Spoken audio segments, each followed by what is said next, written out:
Hi guys, it's Andy from mcfcfantv and welcome to the Friday night social. And we've got loads and loads and loads of things to talk about tonight, and hopefully we'll get loads of people on, loads of opinions. But before I do, let's introduce tonight's guests. First off, as usual, we've got Chris. How are you, mate?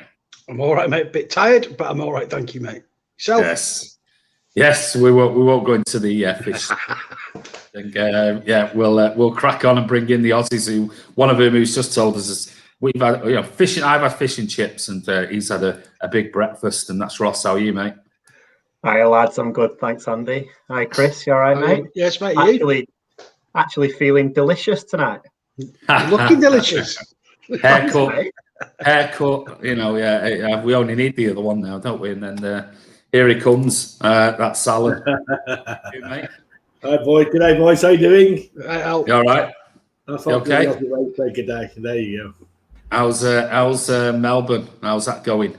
All right. I've been busy at work this week, which is really good. So that means that I went in the city yesterday for a catch up with a few of the guys, Leo being one of them, and Steve Bardsley and Toby, a Chelsea fan. And we just give it Leo for a good 2 hours at lunchtime yesterday. So that was absolutely wonderful. Is he the Spurs fan? Yeah, he's the Spurs fan. And we gave him heaps for 2 hours and he didn't like it. He was not happy, but there we go. Yeah, typical Spursy. My mate Toby's a Chelsea fan, huge Chelsea fan. He's from Knightsbridge. He can't stand Tottenham, so I can imagine we all ganged up on him. It was quite funny. How's things for you out there, Ross? Yeah, really good. I think setting up for another hot day today. I'm looking forward to a night out tonight on the beers in a pub. So really? Can't complain. Are we meeting later on, Ross? We are, aren't we? For a few drinks. Might as well meet for a beer or two, cocktail shot, whatever you want. Yeah, perfect. Yeah. Oh, right. So tonight it's me and Chris. They're going to run the Friday night social. We won't have any more of that nonsense. So I take it you're out of that. Was that a 5-day lockdown? You're out of that now, and everything's back to normal. 5 days. We've only got cases in hotel quarantine. We've got to wear masks when we're at work or in places you can't social distance. But QR check into places, social distance, live life as normal. We get cases again, we'll have a snap lockdown, and then we go back to normal. So that's the way it is. I think 3 cases yesterday, but all in quarantine, so we're on 0 again. Unbelievable. But anyway, let's see who's on tonight. Don't forget, in about 5 minutes or so, 10 minutes or so time, Terry from Claude and the Banstas is coming on. We're going to preview the Arsenal game first up. So we'll get him on first, and then he can bugger up and enjoy his Friday night. But let's see who's on.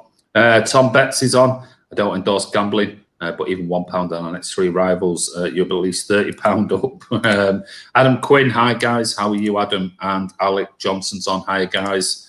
Dudley's on. Hello, Dudley. Hope you're well. Charlie, Evening Blues. Always enjoy the FNS. Great debate discussion. So we keep the winning streak at 2-0 City win. Haircut's delicious. Gabby goal. There you go. Hello, everyone. Looking forward to this FNS. Great guests on tonight, lads. Says Kurt. Welcome, mate. Actually, you're on. Oh, no, that won't work. I don't know why that was doing that. Good evening, Blues, says Jack Lee. Looking forward to it, says Kurt.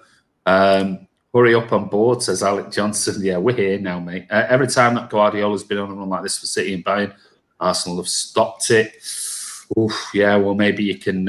Maybe Terry might talk to that. He is around. We'll bring him up in a second after we've said hello to everyone. Evening, Leonard. How are you, mate?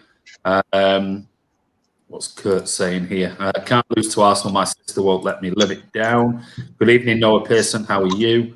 Kurt, Charlie thinks that's funny. Kurt, John Grogan's on. How are you? Please don't mention Messi. I have to do it just now. How you mentioned it, John? There is a little bit of news, but maybe I won't mention that. I might mention something about Haaland though later on. Messi to City. There you go. Somebody's already winding you up. Let me just see anybody else. Arsenal, Alex. Hi. How are you, mate? Thank you for your email, Arsenal, Alex, and Hope your podcast, your vlog went well, mate. Man City for Life says, good evening. Charlie Everett, Chris, hashtag legendary. It's number one fan. Charlie's a lovely lad, isn't he? It is. You always say that. You say that. And every time you say that to somebody, it says, hashtag legend, Chris. Evening.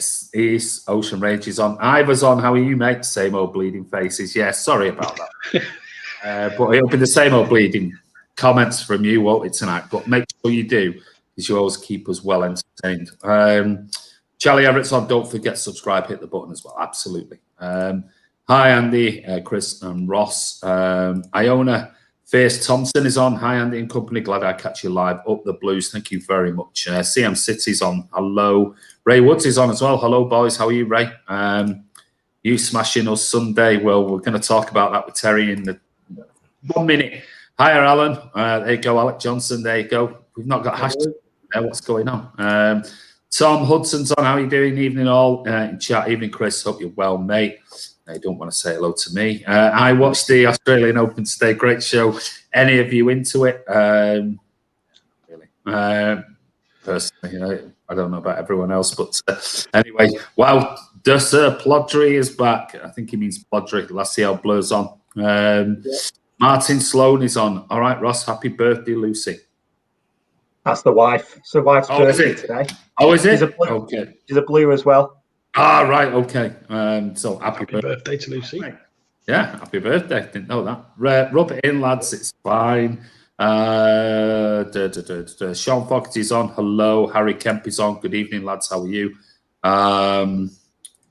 Kurt's on top line tonight. Hello, Andy, Chris, Ross, and Alan. Just see Alexander Griffin. Morning, lads. Whereabouts is he? Another Aussie? Is he an Aussie? Another Aussie blue? Maybe. If it's morning time, Martin is. Oh, sorry, big jump there. Martin was on. Martin's on in all. Where are the cagoules gone? There you go. That hot it is and everything else. So maybe it's too hot for cagoules. But anyway, we've kept him long enough. Here, let me just get rid of that comment there from Martin. Here is Terry from Claude and the Banstas. Terry, how are you doing, buddy? Hello, mate. How you doing? Thanks again for inviting me on. Really looking forward to this. Hello, Chris, Ross, and Alan. Hope you're all well. And happy birthday for Ross. Your wife, is it, Lucy? Oh, yep. Thanks, mate. That's very nice of you. No problem. Is a top bloke, Terry. Terry, thank you for coming on the channel. For those who are watching who for some reason don't know about Claude and the Banstas, all the links to Terry's Twitter account and to the YouTube channel are in the description below. But how's the channel going quickly before we get into the Arsenal game, Terry? Yeah, it's going brilliant. I mean, Claude, unfortunately, since Christmas has not been very well with a bad cough and that. So he hasn't been with us for about a month. Just had no energy and things like that. Me and Diesel's been keeping it going at the moment, but Claude's back now. So we've got the three musketeers back together. Stooges. Yeah, the three Stooges. I don't know. Just a quick finny. Obviously, Diesel is as an ardent Arteta out. He didn't want Arteta to start off with. Claude is more or less the same, and I'm Arteta in. So we get a good sort of we cover a broad sort of area over Arsenal. You know what I mean? You get every aspect. Yeah, I bet that's led to some heated debates on it. Oh, honestly, I mean, if you haven't seen this, honestly, please come over and give us a watch. I mean, it does get very heated, especially with me, Claude, and Diesel. Like I said, I fight my corner. It's like 2 against 1, unfortunately. And even with the people in the chat, it's more over to Arteta out than what it is Arteta in. So it's quite hard sometimes to fight the battle all the time, but I'm still there. I'm still there, Andy. Hey, listen, you stick to your opinions, mate. That's what it's all about, and you stick to your battle. But anyway, what we're going to do now is while we've got Terry on, we've got Terry on for sort of half an hour or so, and we're going to do a preview for the Arsenal game. Normally we do these if the game's on a Saturday, but because we've got Terry on and the game's on Sunday, we said let's get it done tonight while Terry kindly gave us his time. So I'm going to come to you first, Terry, and what are your thoughts on Arsenal's season so far? You might want to include some thoughts on Arteta or your players in particular, but where are you right now as Arsenal Football Club? Well, as you know, Andy, I'm a big believer in Arteta. I wanted him. I wanted Arteta to come in when we lost at Baku, embarrassingly to Chelsea that night. I don't know how some of our fans still wanted him. I wanted Arteta to come to us then, and I was so grateful that he did. Look, with Arsenal fans, you know what I mean, some of them want instant success. I mean, we haven't had success really, let's be honest, for the last 16 years. You know, we haven't really been competing for the Premiership, even in the Champions League, things like that. We've been slowly, steadily going backwards for 16 years in my eyes. And, you know, so there was going to be a transition period. When Arteta come in, obviously, you know, I know a lot of Arsenal fans will only say it's one trophy, but he's won 2 trophies, do you know what I mean, with the Charity Shield and things like that. And for an unexperienced manager coming in the first 6 months, I thought he'd done fantastic, especially with the squad that we had, the team that we had moving forward. This season, I wasn't really expecting too much because for me, what I wanted was to get rid of this culture that we had got at Arsenal. I wanted some of these players to move out. I did not think that was going to happen until the end of the season. But for me, it's come 6 months earlier. Getting Ozil off our books, getting Mustafi, Socrates, Kosniak, and a few other players off of our books. I mean, all that's doing is setting us up for next season, in my eyes, Andy. I mean, look, you know, as an Arsenal fan, obviously, I want Arsenal to finish as high as we possibly can and go as far as we can in Europa League.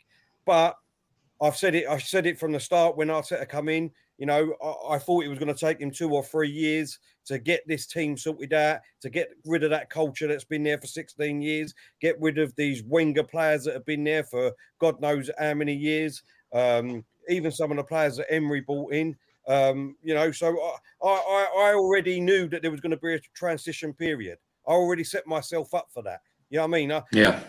You will get some Arsenal fans that say, well, we're the Arsenal. You know, we should be challenging for top 4. We should be up there. That's why we moved to the Emirates. And I totally understand that.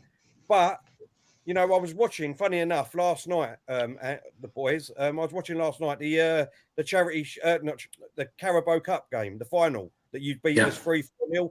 I was watching the highlights of that. And, I think that was 2017. And just watching it, seeing how many players that were still here at the beginning of the season from that season, it's just ridiculous. Do you know what I mean? And it just shows you how hard it was for Arsenal to get rid of these players and the transition period that was going to happen. So for me, look, I'm not happy where we are. Do you know what I mean? It's not a catastrophe for me. I still think there's enough games this season that we can still get up there as high as we possibly can and hopefully push in the Europa League. But I personally think that Arteta is doing a great job. We're not conceding as many shots on goal as we did under Emery. We're actually harder to beat in my eyes. Most of the games recently, they've been really good. Players are coming on like Saka and Smith Rowe and Martinelli. Pepe is even coming on a bit now. Xhaka looks a different player under Partey. Not that I'm saying I want him to stay, boys, but you know, it's slowly coming together. And I think hopefully next season, once we ship out a few more players, you know, we got rid of about 6 players, I think, in this transfer window. We saved £770,000 a week on wages. So, you know, that's going to give us some money to go out and actually buy players that we're actually going to need that will help us push us forwards under Arteta, I think, Andy. Yeah, well, what I'll do is any guys, Chris, Ross, or Alan, have you got any thoughts on Arsenal as it stands at the moment and where you think they are with Arteta as their manager? Ross, in your head. I'll remove some of us, and you can. Yeah, I mean, well, all right, mate. Everyone's gone. It just looks like it's us. Bit of a takeover. Our mate, one of my best mates over here is a Gooner, so we have a lot of chats about Arsenal. I think one thing we were actually speaking about this week was Arteta's gone in there and he's sort of started from the back. I think personally a bit questionable. I think you might have got rid of a good keeper there who was one to hold on to, but I understand why the lad wanted to go. But I think it's really interesting to see you've got some really good youth coming through. And I think you need to do well as a club.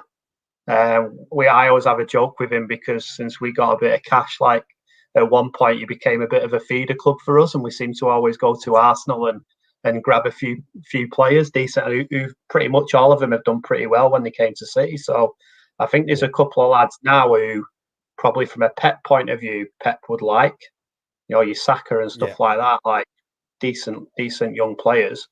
And I think that's what Arteta will do.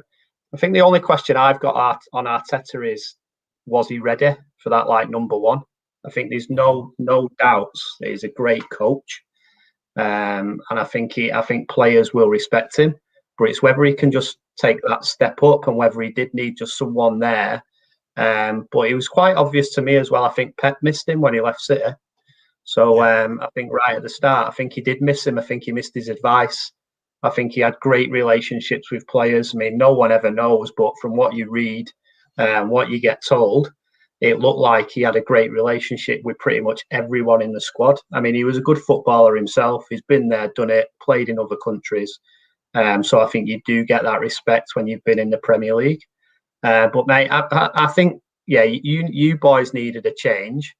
But we always know when you make that change, it's like them lot down the road, the Rags. I mean, Wenger had, whatever you say about him, he'd been brilliant, hadn't he? Like, he revolutionised football in the country, not just at Arsenal. Then there's obviously the stadium move, which for a lot of clubs doesn't work. I don't think Arsenal are alone there. But again, Arsenal needed to move. So it's like, I get why people, West Ham fans are great for it. Like, we shouldn't have moved, but they're never going to move forward. You need that revenue, you need that bigger stadium, because at the end of the day, it is a business element as well, not just for like us real fans. But I think, I think it's like you say, you're probably I'd say a realistic football fan, because you knew it's going to take transition, and we get a new manager, we win the league. Like it just doesn't work like that. I mean, the league's probably the most competitive it's ever been. Throw COVID in there as well with these crazy results and no fans, and that makes it difficult. And I actually think Arteta's starting to turn it around. I mean, what if these Arsenal fans, and I've heard a lot of them as well, mate, let's get rid of him, he's not good enough. Who do you get, and what are they going to do straight away? So it's a bit like, I don't get it sometimes. It's like we had City fans at the start of the season. Pep's got to go. All right, then, get rid of Pep. Who'd you get? I mean, look at your neighbours there. I bet they wish they still had the old man back, old Poche, because they're complaining about him. But what have they done? Got Maureen now. He's not going to do that with them. That's what's so frustrating for me, because obviously, all I get told is he's an unexperienced manager. He shouldn't have come in learning on the job. We should have went out and got an experienced manager. But what I try and do is, when I give my commentary or we're talking about Arsenal, I mean, of Diesel and Claude, the other two that are with us on the channel, I mean, they wanted Mourinho. And I couldn't understand it. I mean, I think to be honest, I think he's dead and buried. I think, he's had his time. He's a fantastic manager. Don't get me wrong. What he's achieved beforehand is fantastic. But like I keep comparing it doesn't matter what he's achieved at other clubs if he's not achieving at your club. With Tottenham at the moment, what's he done for Tottenham? You know what I mean? And obviously I've got a few Tottenham fans that are mates and that, and they didn't want him in the first place. And yet I can't understand, they're only 2 points in front of us. With all that experience that he's got, Mourinho, they're only 2 points in front of us. Do you know what I mean? So what difference would it have made? Do you know what I mean? I just don't understand it, Ross. No, exactly, mate. And bit of a blast for the past for you that when I knew you were coming on, but really gave in my mind 91 at Main Road. I think it was the first time I ever seen City beat Arsenal as a kid. Like, you had your yellow famous kit on, and Adrian Heath pushed Tony Adams over, because he was a bit of an ankle biter, wasn't he? But I think David White scored the winner. We won 1-0. But I think there's always been some great memories for me in Arsenal City games. I mean, those 2 seasons when you were smashing us 4-0 after 12 minutes, or 15 minutes one year, and Carlo Nash said, it'll never happen again. Then next year, it didn't happen again, Carlo, because it was 4-0 after 12 minutes.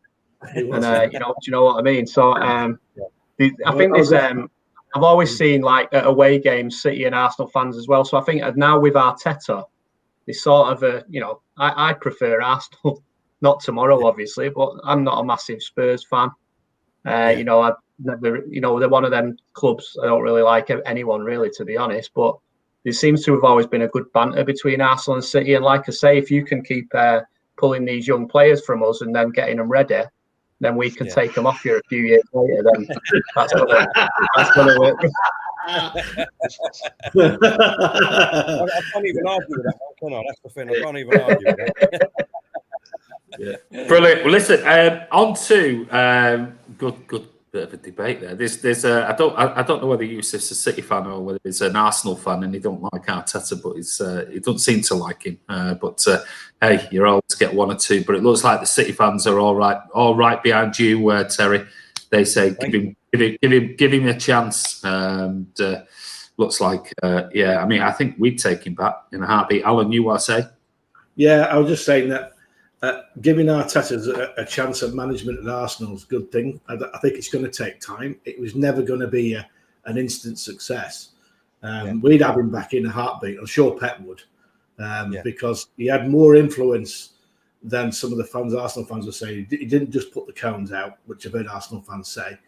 He had a lot of influence. He did disagree with Pep on a lot of things and made a huge difference when he did. And Pep missed that at the start because when Pep has his way, and I just think that Arteta, if you watch that City program on Amazon, you see Pep, you see him arguing with him about certain things. I think he's got more of an influence than you think, and he plays all right. He's learned off a brilliant manager how to manage a team, and I just think it's going to take time. I just think there's more to it than meets the eye. Arsenal had a dead side, and it's going to take years to get rid of all those players and bring in players that he wants. And with COVID now, I think it's going to take another year extra because no club's got any money now. Let's be honest. We've all lost money, so it's going to take time for it to happen. So the Arsenal fans have got to be patient. Football runs in cycles. In the early 2000s, when you had Thierry Henry, Bergkamp, and all these players, you were awesome. I was at that game that we lost 5-0 at Main Road. And I remember Richard Dunn lying sat on his arse a few times when Thierry went past him. And Keegan was arguing with him. And he's just got his arms out like this. What do I do? What do I do? When Thierry's running at you, there's not what you can do about it. You had that wonderful side for years and years and years. It comes in cycles. I think you've got a problem at the top of the tree in the club. I think if you can get the board stable and singing on the right way, I think you'll do all right. But I think Arteta's done at a reasonable start. He couldn't expect the players he had to automatically just go top four and challenge for the title. There's no way that would have been possible. But I think he's going in the right direction. To win the FA Cup was a big thing for Arteta at the start. That's giving him some time, and I think they're going the right way. I think Claude's wrong in that. He's been impatient. It's like a lot of United fans. They're the same. They expect to win the league no matter who they've got. And it doesn't, unfortunately, it doesn't work that way. No. You've no idea what suffering's about until you've gone down to Division 2 like we did. So you're not wrong there. Yeah. Some feedback there. So listen, before we move on to the next question, Leg and Sweet, thank you so much for that super chat, mate. Really do appreciate it. He thinks Man City to beat Arsenal 3-1. Next question, Terry. Who, if you can name me one or two of your standout players so far this season that we need to be careful of, that would be great, mate. It's tomorrow, Sunday. Listen, I think it could be, it could come down to Saka against, it's just gone out of my head, your young player. What's his name? Foden. It could be, a showdown between them two. I mean, Saka, to be fair, this season has been the shining light of our team at the moment, and it's really awful to say that because he's only 18, 19 years old, and he's kept this team going. He's had the team on his back and on his shoulders this season. If it weren't for Saka, a lot of these games, I don't think we would have won. And it's the young kids that have come through. I mean, this is what the problem's been at Arsenal, is that really, we've got the Aubameyangs, you've got your Lacazettes, You got your David Luiz at the moment, even though I don't want him there. You know what I mean? You got Xhaka, all these old players that should have experience, should be the ones stepping up. But this season, it's been the youngsters that's stepped up and showing up these experienced players. That's just why we're so inconsistent as a club at the moment. And that's what it's been like at Arsenal for years. And Saka, for me, has been probably our player of the season. I mean, unfortunately, Martinelli is, he comes in, he has a good couple of games and he gets injured, unfortunately. Same as Tierney. Tierney has been absolutely fantastic at left back. I mean, he drives us forward. As soon as he gets the ball, he's like an old school left back. He gets up and down that wing and he just wants to go forward. So if Tierney's obviously fit, he's back. He come on a sub on Thursday night.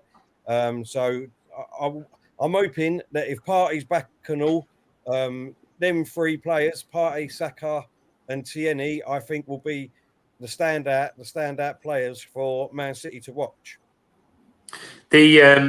Chris, does that not show you what Terry's just said there? He's literally named all the young kids who were the ones who were shining under Arteta. Yeah. Tierney's name I was waiting to crop up, actually, Terry, because he's the player I wanted City to buy when we bought Ben Mendy, because I've got a very good friend who's a Celtic fan, so I take a bit of an interest in him. He looks to me at Arsenal, I mean, hopefully these injuries are behind him now, but he looks like a future captain. What do you think?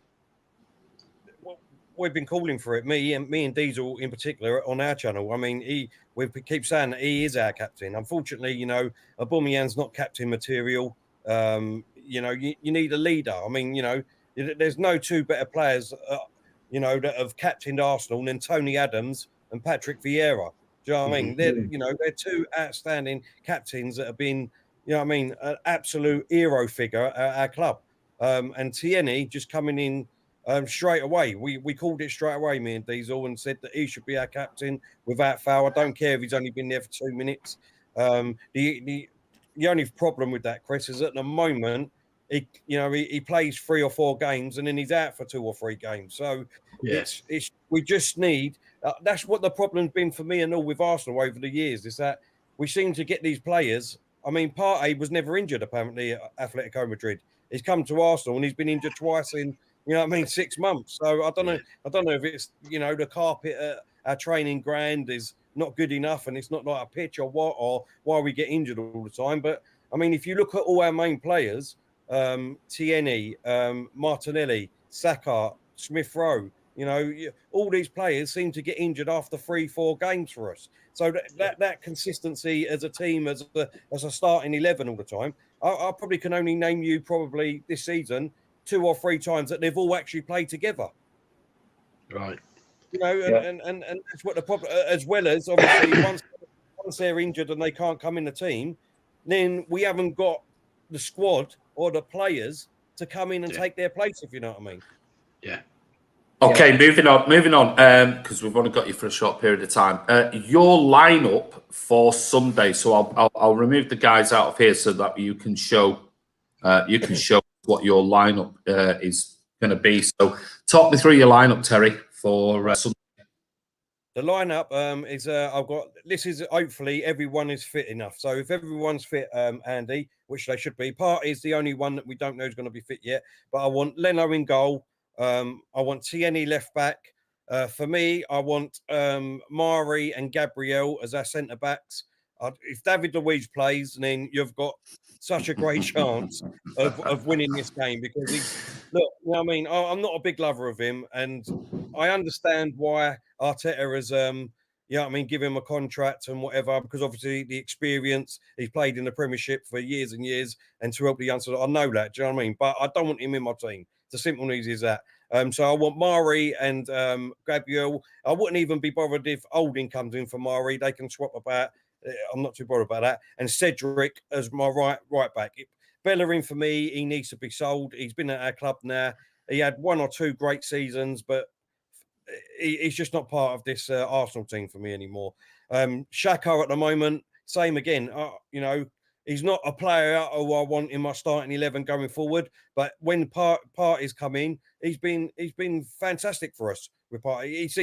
Partey seems to give him some confidence. and he takes a lot of the responsibility, Partey. So all Xhaka's got to do really is just sit there and help out the defence to mop up, if you know what I mean. So Xhaka played well, so I'd have Partey. I would rest Smith Rowe because at the moment, for me, he looks a bit tired. He looks a bit leggy. So I'd have him on the bench and I'll give Odegaard a game. He played well on Thursday night. And he looks a really good player too. So we haven't seen a lot of him, but everything that I've heard about him, he's got fantastic vision. He's so confident on the ball for a young player. So he's got every attribute to be a great player. And if we can get him from Real Madrid, I'd definitely go for him. And then I'd play Pepe on the left. I'd play Saka on the right and Aubameyang up front. Interesting. Interesting lineup. Well, I can see your score prediction there is 2-1. You've gone for Arsenal. You've got to support your team, haven't you? You've got to. To be honest, I think it could be 2-1 either way. If we can get this team out and we play that team with Tierney and Cedric as our fullbacks, and we take David Luiz out and Partey's back with Pepe and Saka giving us the pace on the wings. Aubameyang, obviously, you know, he doesn't need it. Everyone knows that he's a great, prolific goal scorer. You know, I mean, come Thursday night, he missed he could have had an hat-trick, but yeah, he could have done. He scored an hat-trick against Leeds. So, yeah, I mean, if we can play that team, then I'm quite confident that we can get something out of the game. But if David Luiz plays and Partey's not in there, then I think it will be 2 or 3-1 to use, to be honest, Andy. Okay, well, I'm going to bring each one of the guests in with me and you, and they're going to give you, so a bit 4-1 if the guys might go, oh, what now? I'm going to ask them for their Man City lineup for Sunday. So out the three of you, put your hand up if you're ready. Looking at them, they're all going, Chris is ready. He's born ready. Here you go. Chris, give me your Man City lineup for Terry for Sunday. Let's give you some frightening stats first, Andy. Historically, this is a very tricky fixture for City. Only Liverpool have a better record against us. Played 202 times, and Arsenal have a 48.5% win ratio against us. But in recent times, City have dominated, winning the last 7 Premier League games. City won 9 of the last 10 meetings. Arsenal obviously winning last season's FA Cup semi-final. City's Premier League record at Arsenal in the last 10 seasons has been played 10, won 4, lost 3 and drawn 3, but we've won the last 3 there. Arsenal's last home win against us was December 2015. Wow. Arsenal's 15? God, that's, I didn't realise that. Arsenal's recent Premier League form is 10 played, 6 won, 2 drawn and 2 lost, and they were to Villa and Wolves, both away, but in this month. And at home, they've played 5, won 3, and drawn 2, lost none. Last home lost 30th of December. So not a bad run at home. But City away, as we know, we're flying. Last 5 we've won, and those 5 we've won at Everton, Liverpool, and Chelsea. So we're doing all right against the big teams. Last time we dropped any points away from home was at the Swamp on the 12th of December. So we're on this 17 game winning streak, unbeaten in 24. I think it's going to be a tough night for Arsenal. So my lineup, this is what Pep will pick anyway. It's not necessarily my lineup. It's Ederson in goal, Cancelo, Diaz, and Stones. With Zinchenko. You writing this down? Yeah, I always write your lineups up. It's always reference for later on. Okay, so I'm doing it in Eddie, Cancelo, Delicious, Zinni. Okay. Rodri, Kevin, and Bernardo. Yeah. Sterling, Mahrez, and Gabby. Interesting. Just quickly, Chris, you forgot to say in them stats that the last 2 runs that you went on under Pep, I think, was 15 and 14 games. The team that stopped that run was Arsenal. I think that's Pep, so not City, wasn't it? It's at Bayern, I think that was. Pep, Yeah. Interesting. Give us your score prediction, Chris. I think it's going to be 3-1. I'm going to go 3-1 to us. Okay, that's Chris's prediction. Right, I'm going to bring Alan in So Alan, you can come in and we'll take Chris out. So Alan, give us your lineup and score prediction for Man City on Sunday. I'm going to reverse that score that he's got. I'm going to go 2-1 City. Okay. All right. Yeah. I think it'll be a very, very tight game. Arteta always seems to he'll be trying tomorrow. I think the Arsenal team are not playing that badly.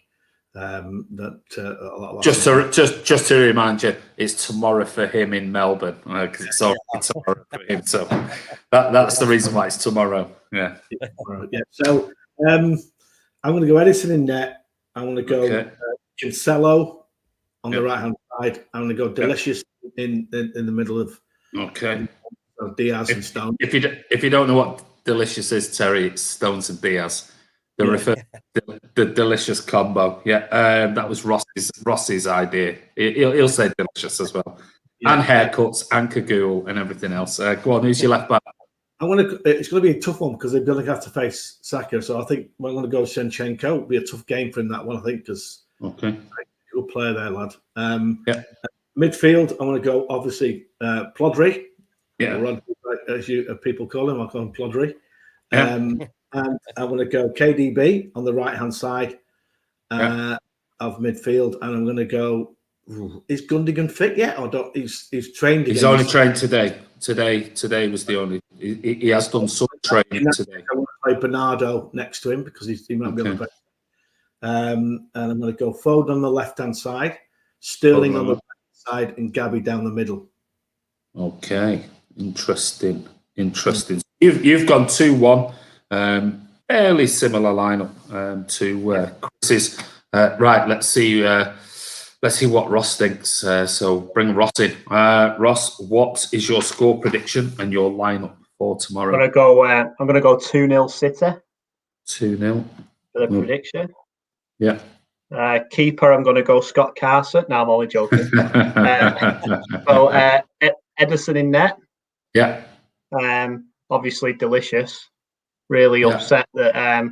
But I suppose when Delicious don't play, then you get to use the cagoule hashtag because then the TV just shows Stones in a cagoule all through the match. So that's working pretty well. I've got a feeling, boys, that he might stick with Walker and Cancelo, and I think that's why he played Cancelo the other night because I think he might want his pace for Saka. I thought he actually in the last couple of games defended better than he attacked, which is a switch for Cancelo from my point of view, which maybe is Pep again thinking ahead. If not, I think he'll play right back and it'll be Zinni, but I'm going with Walker and Cancelo because I thought he did all right. I'm going to go Rodri in the middle, Bernardo, and I think KDB will come back. And I think that's why he got the last 15 minutes or so the other night, because when KDB's fit, you got to play him, right? You just got to play him. And I also think he will have a new haircut in the game. So that's my prediction because he was looking a bit long. I'm going to go Sterling. On the right or left? Right. I think Sterling and Foden will interchange. I know they switch anyway, but Sterling on the right, Foden on the left. Yeah, and I think they're two of the players who, again, for me at the moment, got to be on the team sheet. Just got to be in there. Just playing really great. And I actually think that this might be the game we see Aguero start. Ooh, there's a shot. Interesting. He's played like 67 minutes since March. Oh, is he? Well, yeah. Somebody might say it's 97 minutes, or it's something like that. He's hardly played. So right, okay. So that's Ross's. Thank you for that, mate. Mine, I'm going 3-1 City. I think it'll be a tough game, and I'm going exactly the same as Ross, but I'm not playing Aguero. I'm sticking with Gabby. That'd be my only change to the team. I don't know whether Gundogan will be quite fit enough. I know that he's still got another training session tomorrow, so he could quite easily be. But But as it stands at the moment, probably stick with Roger, KDB, and Bernardo. If Gundogan's not fit, and I do agree, Foden on the left, Sterling on the right, and I think he'll stick with Gabby because of his energy and his runs. And if David Luiz does play, Gabby will have David Luiz running all over the place, and the amount of fouls that Gabby gets on him as a player. I mean, if Luiz keeps doing what he normally does, it'll be a red card, yellow card, red card, something like that, because Gabby will just be all over him. He's a pest. He's not an Aguero. He's not like a smart movement like Aguero, but he's a pest, and he will just constantly have him running all over the place. So that'd be my lineup. What I'm going to do is I'm going to bring the guys back. And Terry, have you got some questions for us that us and the guys can answer your questions before we've got about 10 minutes to go? If that's all right with you, Terry. That's right. And then you can shoot off, buddy. So what questions do you have for us? First of all, I mean, obviously it was going to be a big miss, David Silva, leaving Man City last year. Did you expect Gundogan to step up like he has? Because I think he's been phenomenal for you this season. I'll just instantly say, did I expect where Gundogan was today when David Silva left? No, absolutely never in a million years. But I'm so thankful he has. He's been superb. But I'll leave it to the guys to give them their thoughts. Chris? Yeah, same as you, Andy. No, I didn't expect it. He has been absolutely fantastic, Terry. He's dragged us through this period, really. Well, I'll say dragged through. He's been the star performer through that, no doubt. He's always been a clever player, but this freedom he's had with Kevin being out, he's just gone on, scored so many goals, created so many chances. He's such an intelligent player, made a massive difference. But I did not expect it because in all the time he has been at City, he's been plagued with injuries. He's played in positions that really he's fitted into a team ethic rather than playing to his strengths, maybe in some respects. But yeah, he's done fantastic. Ross? Yeah, I mean, as he got it in him, I think we all would say he's got it in him. But I wasn't actually thinking it was going to be him who had to step up, I suppose would be my answer for Silva. I think where he's actually stepped up even more as the season's gone is when KDB went out. And I think, he's probably as well. So did I expect it not in the form? Did I think he had it in him? Yeah, because of he's got it. I think he's just been given the opportunity to play in a position and been given the freedom. So when a player gets everything they want in a great side like City, it's like, wow, this is amazing. And he's probably one of the first players, I would say, and obviously, guys, we have different coverage, but it is, I think, probably a lot of the same. So, ex-players like Ian Wright, Townsend, Sherwood, Lescott, they're on our coverage at the moment. Every one of the pundits all agrees that he's pushing for Player of the Year in the Premier League. I never really, he should have, but I never really heard that about Silva. It's quite strange, actually. Yeah. But every pundit on our side, I don't know what it's like with you guys, everyone's saying he's the best player in the league right now. If not, comment this week, Alan probably heard it, best midfielder in the world at the moment. Mm-hmm. Yeah, I would say that, for what, no one replaces David Silva. Let's get that right. But what's happened is, because Gundogan had a COVID, he seemed to have lost weight when he had it, came back, and Pep initially played him in this 2 CDM role, and I don't think that suits him at all. And since he's pushed him further forward, you've seen a huge change in his performance. That's more or less the position he played for Borussia Dortmund when he played for them, in that good side that got to the Champions League final. And ever since he's played in that role, you've seen a huge difference in him, because he's playing in the role that he likes, where he can push forward and have a go. He's not a David Silva that sits in the hole and turns people and sprays the ball around and just a genius. He's a different type of player. He's more dynamic box to box now, which we never saw before, because, to be fair, he never played in that position. Yeah, Kevin's a better player to me when he plays further back in a more deeper role. He hasn't played there this year. He's been playing either as a false nine or being pushed forward.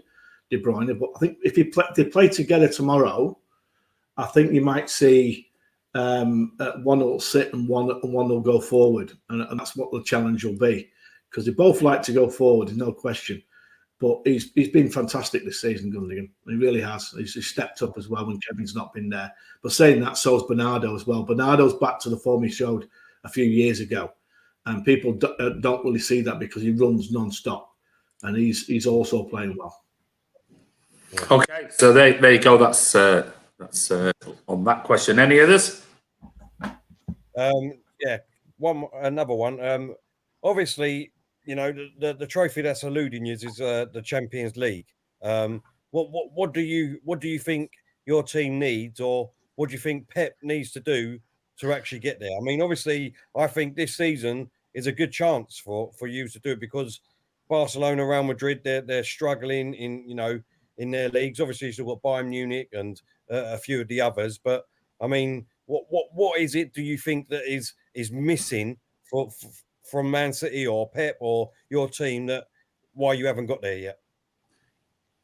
Well, it's interesting because tonight, after we finish this preview, we're going on to talk about City and everything else as we normally do. And one of the questions is talking about, why do you think City fans are not behind the Champions League, and should we be, and is it about time that we be, and things like that. But I mean, that's probably a slightly different topic, and I don't want to go into that now and keep going into the whole thing. I would say, I've always said it, and this is just my opinion on Champions League. The Champions League for me has been massively downgraded and degraded since it's gone to this, 4 or 5 teams from each league can go into a competition. It's not the Champions League anymore. It's a cup competition. That's all it is. And with any cup competition, you need a bit of luck on the day.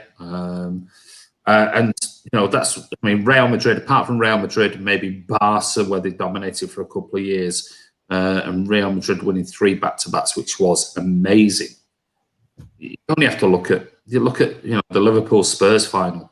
I mean, neither team had won the Premier League title in 85 years combined. I mean, does that show you Champions League?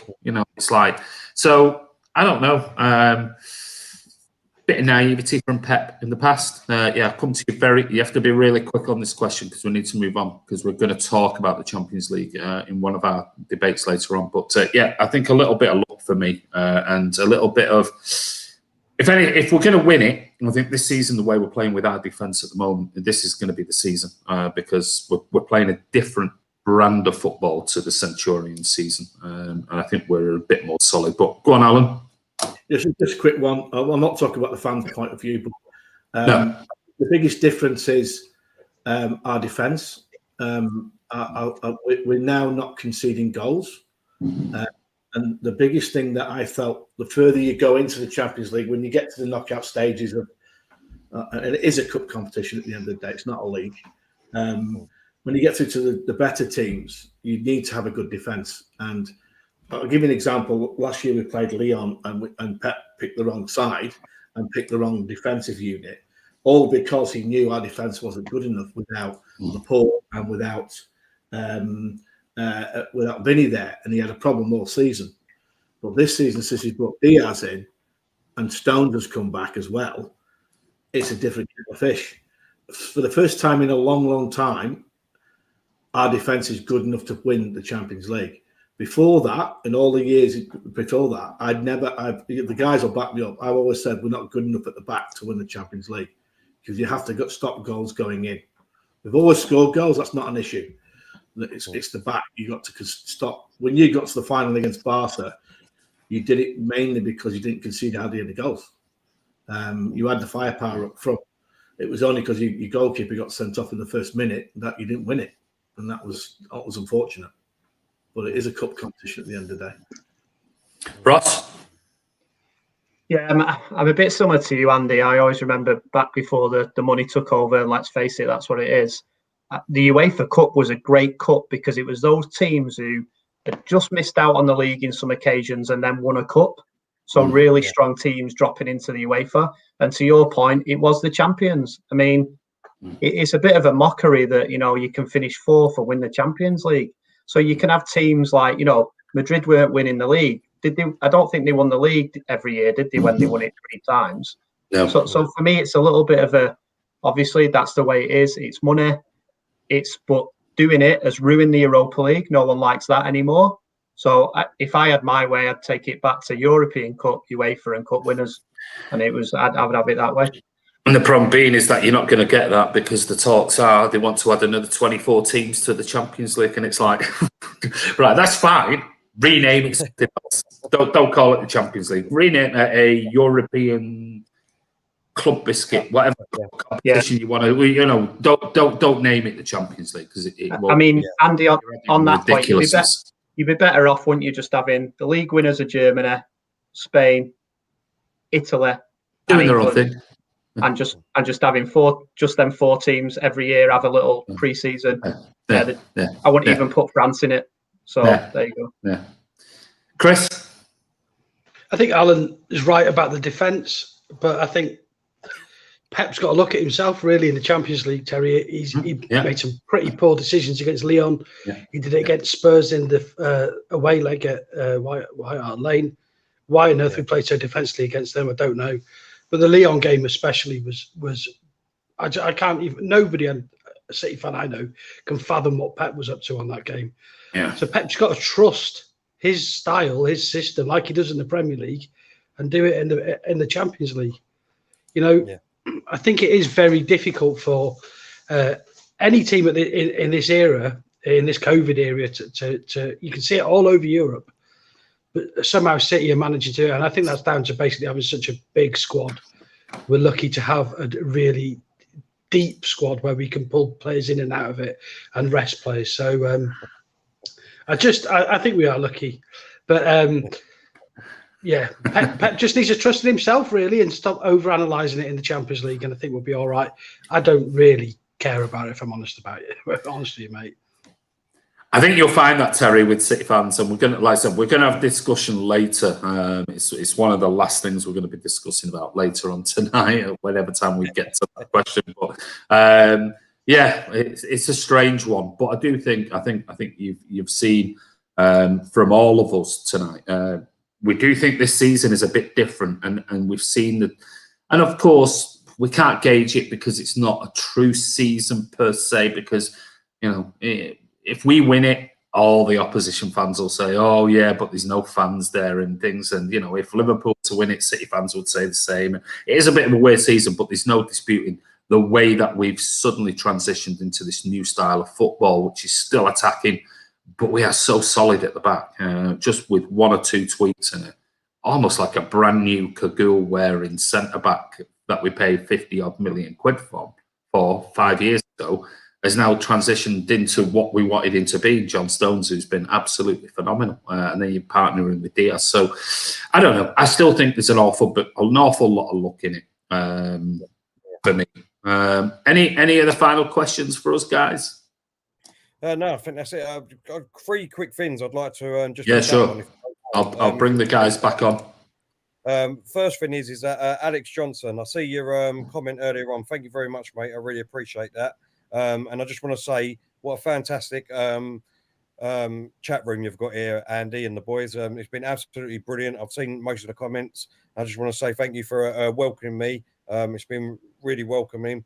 And guys, secondly, I'd like to say Andy and the boys do a great job over here. So please like all the videos, share it as much as you can, and get the channel going because it's an absolute brilliant channel. And thirdly, please, guys, whatever you do, even if you fuck up the Premiership this season, even if you fuck up the Championship, just please win the Carabao Cup and put that if that's the only thing you do this season, I just want you to put the nail in his coffin for me. Well, listen, Terry, absolutely brilliant. I mean, as you can see in the comments, everybody loves you. Top man Terry from Kurt. Charlie, thanks, Terry. Keep up the great work. And I think quite a lot of these guys follow you on Claude The Bansta. All the best, Terry. There you go. SOS says, all the best, Terry. Leonard says, we will, Terry. Well, there you go. Brilliant. Tyrone likes that. Adam Quinn says, Tottenham are shit.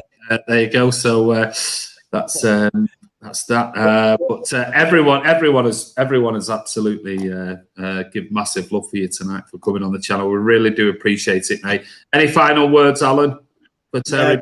Just want to tell you, thanks for coming on. I really enjoyed you having on, mate. A good banter, which is what it's all about. Yeah. I've got a mate lives literally 500 metres from here called Leo, and a huge Tottenham fan, and he's from North London, from Potter's Bar. And trust me, I never hear the last of it if they beat us in the League Cup final. So trust me, mate, we give him loads and loads of grief. The way he carries on, you would think Tottenham are the biggest club in the world. Honestly, nothing would please me more than to absolutely drill Spurs, and then to see his face, it'll be beautiful. Don't worry. Thank you. Brilliant. There you go, Ross. Yeah, mate, Terry, great chatting with you, mate. Good luck apart from this weekend, mate, is all I can say for you. But looking forward to getting back down there and having a little pint in that crazy boozer with where they have the music on and your feet stick to the carpet. It's a proper like football ground boozer, which we lost most of ours. So I like going in there, the one near the tube. So hopefully see you around, mate, and have a pint with you. Brilliant, definitely, yeah. Chris? Yeah, just thanks for Terry coming on. Got a bit of a, I wouldn't say love for Arsenal, but I do like Arsenal. I had a friend of mine who was a big fan. I lived down in just outside London. And so, yeah, always wanted to see them doing well. And when they were obviously spanking United, that was made it even better. And for me, that was some of the best football I've ever seen, that team. They were fantastic. So, yeah, good luck with the rest of the season. Hopefully it starts after tomorrow. Andy, one quick one, which would have been bad for me to miss. Terry, one of your legends, Ray Parlour. I speak to him now and again, and he was sent me a video message for my wedding and that. So he's a good boy. So I've got a lot of time for Ray and another guy, all about the haircut. So there you go. Brilliant. Only Ray Parlour. I love that. Only Ray Parlour. Well, there you go. Listen, this is Man City TV doing a preview with Terry from Claude and the Bansta. So I want to say a massive thank you again, Terry. It's always an absolute pleasure having you on because you're a top bloke, and I just hope that your YouTube channel and everything else that you do goes from strength to strength, mate. I really do. Thank you very much. Really appreciate it. And like I said, everyone, please hit the like button and subscribe. It's a fantastic channel, and these guys work really hard here. Brilliant. Thank you, mate. If you want to go over, God, where have you been? If you're not following Claude and the Banstas, it's in the description below this video. So you can go over the YouTube channel, and obviously the Twitter account for Terry is over there as well, and the channel. So Terry, all the best sort of for Sunday. I'm sure we'll probably have a bit of Twitter DMs depending on the score, but hopefully you're ignoring all of my banter to you on Sunday. But take care, buddy. All the best, and thank you for coming on. Brilliant. Thank you very much, everyone. Thanks. Cheers. Cheers. Thank you very much. Well, there you go, guys. That was Terry. Absolutely top bloke. A really, really genuinely nice guy. So whatever you do, please go over and follow him. And wishing Claude a speedy recovery. And I'm glad he's back now into some semblance of decent health. But really, really nice bloke, and always a pleasure. And we chat quite a lot off channel, me and Terry, and I'm asking him bits and pieces about what do you do with this and how do you do that, and he's always asking me bits and pieces. So he's a really, really top bloke. So go over and follow him. But what we're going to do now is going to move on to the next part 2 of the Friday Night Social. And we've got some questions, but what we're going to do is we're just going to have a quick 2-3 minute break just while we swap over, and we're going to get prepared for the next part, because we've got, I'll give you a heads up. I'll give you a heads up on it. We're going to talk next. Alan's going to talk to us and you guys about Sergio Aguero. I know it's been in some absolute garbage over social media and Twitter yesterday. I mean, absolute. I'll be honest with you, total bollocks by some so-called fan accounts about Sergio Aguero. It's pathetic and embarrassing. But we're going to talk about Sergio Aguero, and I've got some bits and pieces to talk about that as well. Then me and Chris are going to talk about Kevin De Bruyne. and his return. Then I'm going to hand you over to Ross. Ross is going to talk about Raheem Sterling, which is something we tried to talk about last week. We just didn't have enough time. And then back to Alan. We're going to talk about the Champions League and why City fans not behind it. So, guys, please stick with us. We'll be back in about 3-4 minutes' time. But go and get yourself a drink, go to the toilet, do whatever it is you need to do, and we'll see you. Don't come off it. We're just going to put up a screenshot, and yeah, we'll see you shortly.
Hi guys, we are back.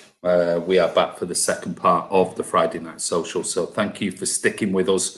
Hope you enjoyed that first part, which was really interesting, talking to Terry from Claude and the Banstas. And don't forget, another shout out. Go over. What a brilliant guy he is. So and we're going to move on to the next part. I'm going to bring the boys back, and we've got 4 main questions, and we'll keep them to around about 15 minutes or so each question, so we can get through it, because obviously we'll have comments and discussion bits from the comments as well to talk about. So first thing, let's bring the guys back. Here we go. They're all here, ready to go for part 2. And this is where we get into some heated debate and discussion, which should be interesting. And don't forget, get your thoughts and opinions in that comment box. And if you've not already, give it a thumbs up. Please give it a thumbs up. It's much appreciated. If you're not a subscriber, what you're doing, hit that subscribe button. But moving on to the first of the part 2 questions, and this is over to Alan. And Alan, it's all about Sergio Aguero. So over to you, mate, to lead this one. Okay. Sergio now is 2 weeks off a year since he pulled that injury at the Etihad. Mm-hmm. So it's right at the start of March 2020 when he got injured. Since then, Sergio has played just over 74 minutes football in a year. Now, in the last few games, he's been on the bench for City. And previously, before that, before COVID, he was also on the bench for City, and has only played around about 6 minutes football in that period when he came off the bench. Is there a reason why Pep is not putting him on the pitch as a sub? Somebody's just asking, because I was looking and thinking, so much. What's different? Yeah. Swap shirts, aren't you? Lads, just to be clear, Alan wishes he could swap shirts with me.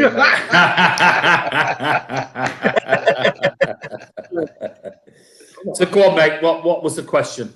Go on. So basically, I'd like to discuss with the guys and also the people at home watching this. Is there another reason why Pep is not putting Sergio on the pitch? When he's on the bench, he's fit to play, but he's not even getting minutes. And we all know what Sergio's like. He needs games time to get his sharpness back. And at the moment, he never came off the bench to do a warm-up against Everton on Wednesday night.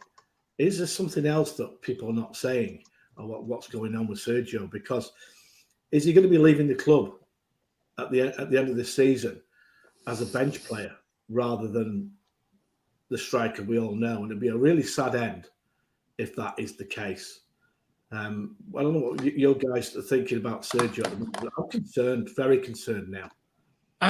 Well, okay. I'm going to be really brief on it, and then I'll leave everything to you guys on it. I'm just bringing up some, I mean, I posted something last night, and it was, and somebody else, one of my mates who comes to the Wembley and everything, he met down there, Dan, he mentioned something earlier, and I'm just trying to find where it is. I wish I would have brought it up earlier, but basically, somebody posted something, all this Sergio stuff last night, and this is disgraceful the way the club are treating Sergio Aguero and blah blah blah. I'm thinking, hold on a minute, what, how do you know how the club are talking?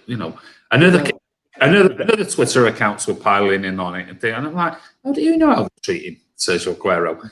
Got no inside knowledge of what's been discussed and all that type of nonsense. Stop talking utter garbage, which is what basically parts of Twitter do. They just talk nonsense, absolute nonsense. And I just said, oh, that's interesting. I must have missed that one. I didn't read that on the official Man City website, that there's Sergio's not being offered a contract and blah, blah, blah, blah, blah.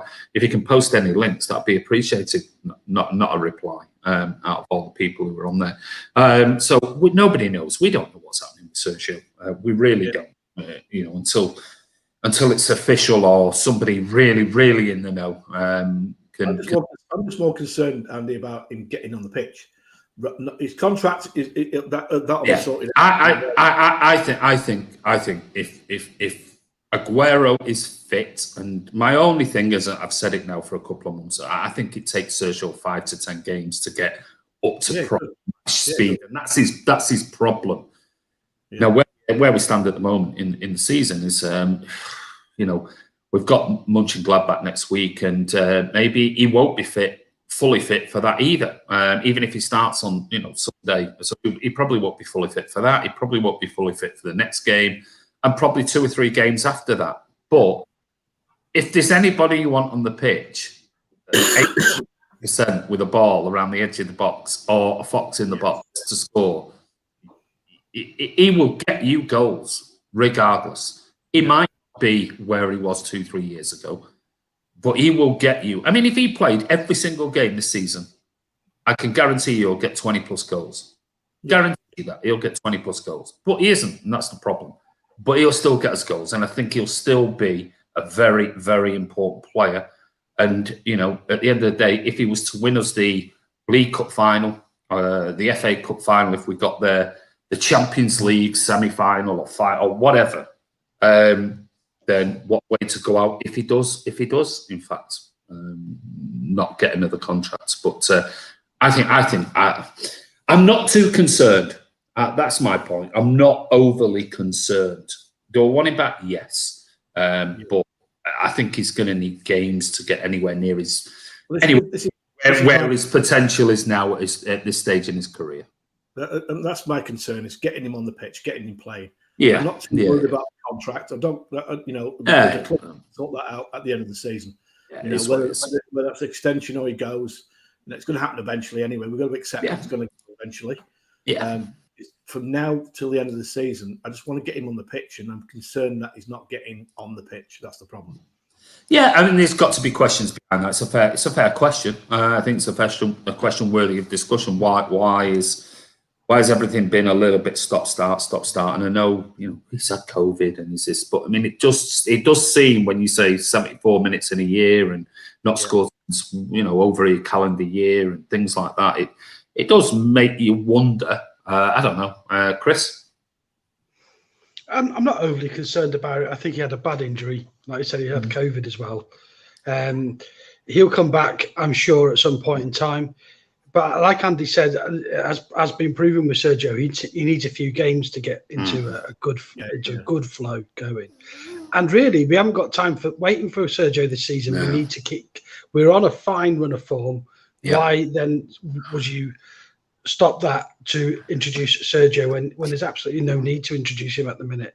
I think if we can get through February, first game in March is United, and if we can get through that, if we've won every game after playing United, we are going to be, I don't want to say it, but pretty much home and dry in the Premier League. And then I think you might start seeing Sergio. He might play against Gladbach. I don't know. I think the concerning part is, Alan, is because he hasn't been able to play so much in the best part of a year, what are the chances of him getting a deal? And is that deal going to be satisfying to Sergio? I doubt that. Yeah, I've got my head around Sergio leaving now. Yeah, so at some point in the next, if it's not this year, but it's the year after, at some point he's going to go, right? I've got my head around that, and it hurts, but he's going to go. But I'm more concerned about Can I just jump in on that there for 1 minute? I mean, Aguero's going nowhere, says Alex Johnson as well, and everyone's got an opinion about that. But there has been, and I know somebody said before, please not Messi, please don't mention Messi. But I'm only going to briefly mention this, and it's not a debate about Messi coming or anything. But if the rumours, City have come out and said, no, we didn't offer Aguero this contract that was in the Sun newspaper and this last season, we've never offered him a set amount of figure. But if Messi was to come to City, there's no way he'd come if Aguero wasn't here. There's no way. There is no way he would come to City and Aguero goes somewhere else. He wouldn't. I don't think he would. I think Aguero would be a massive draw for him. to be with his best mate at City. And so I don't know about the things, but I think that's more about is he going to be here than, and I don't want to sidetrack it. I think it's more about is he going to be here in the summer than not. But yeah, I don't know. Ross, what are your thoughts? Yeah, I think Andy just mentioned what we were talking about a couple of weeks ago. I actually think, and I know people don't like mentioning the word, but I think Aguero's, and I'll say pivotal because that's always a buzzword, is pivotal to the Messi deal. Yeah. I think if Messi stays at Barcelona next year, Aguero will be playing at Barcelona. And I think if Messi comes to City, Aguero will be at City. And just moving away from that, why is Aguero not playing yet? I actually think Aguero, I think he's going to stay in my hearts of hearts for at least another year.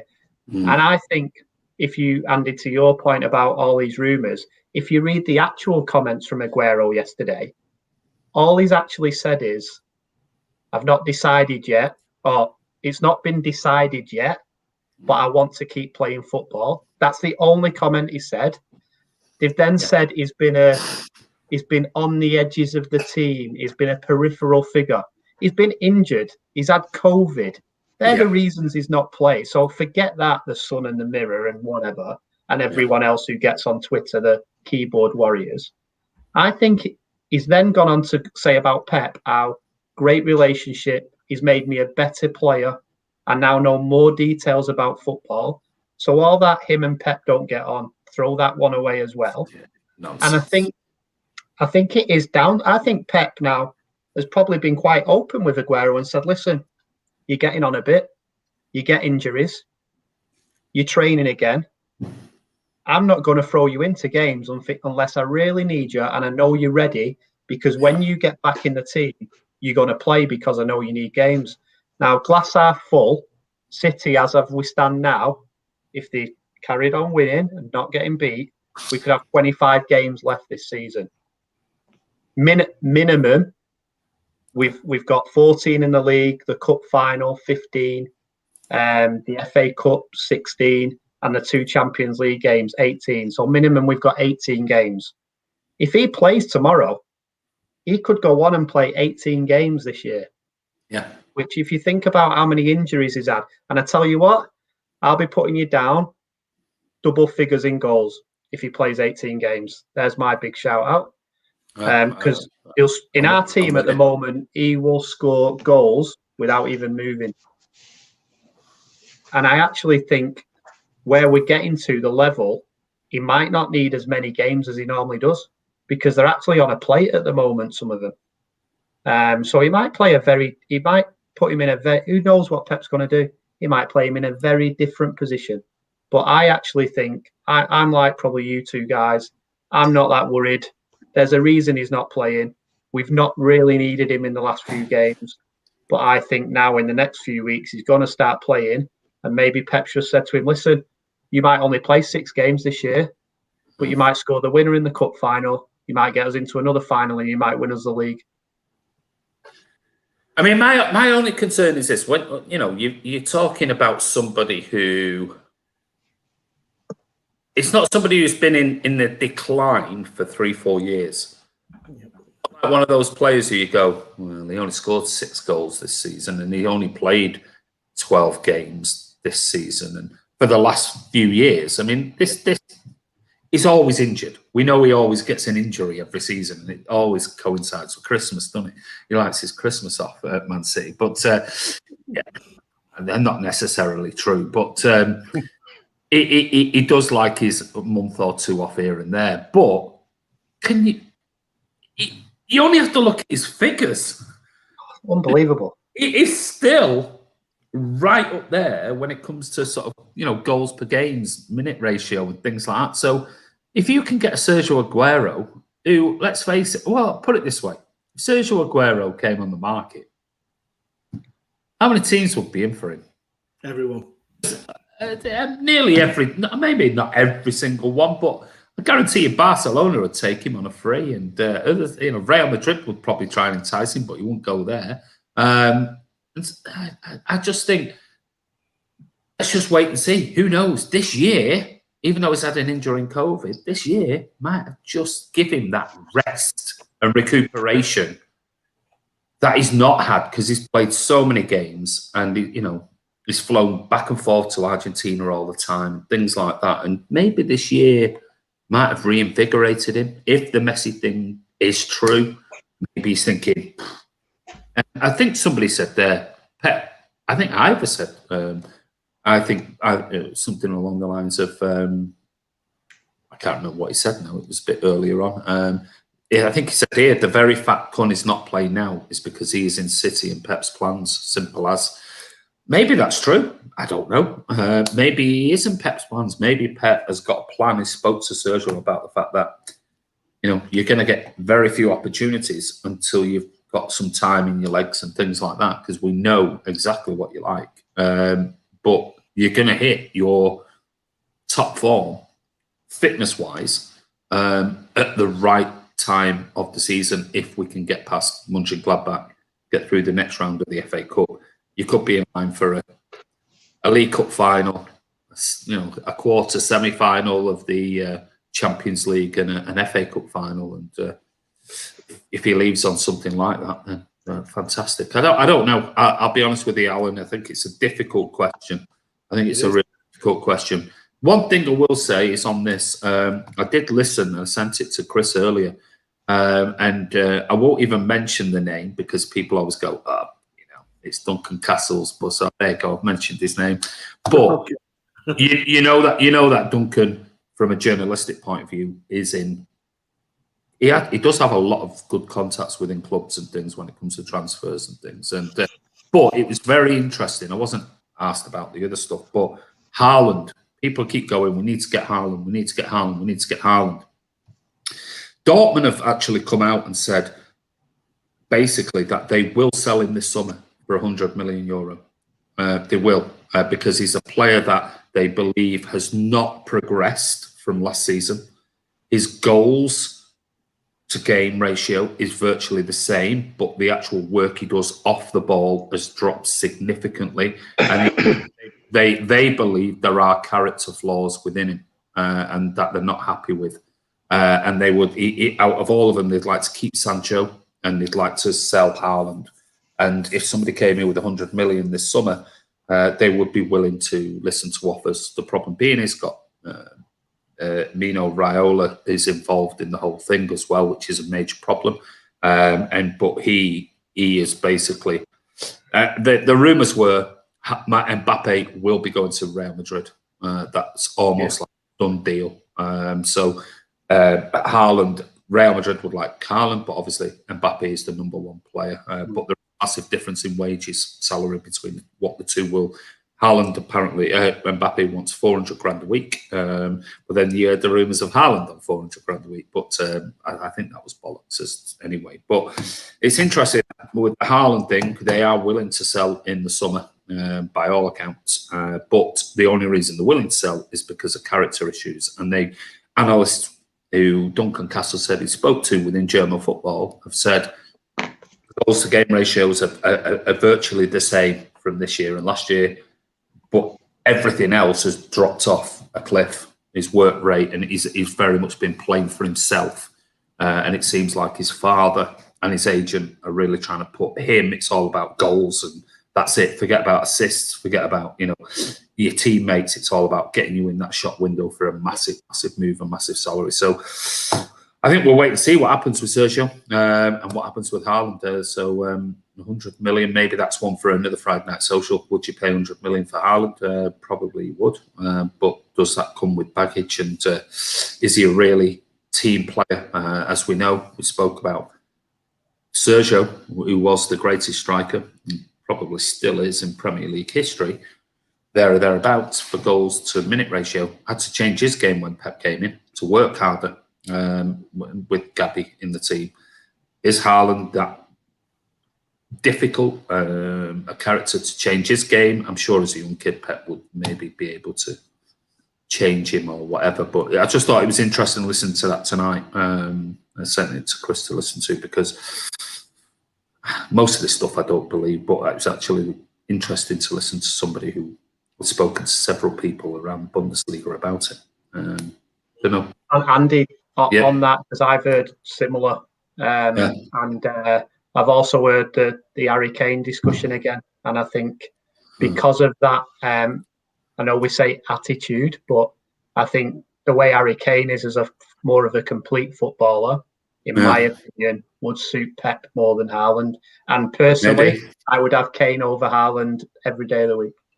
Yeah, it's interesting. It's not obviously a debate about who summer signings and things, because it was about Alan's point about that. But I just thought I'd throw that in because it's interesting to know.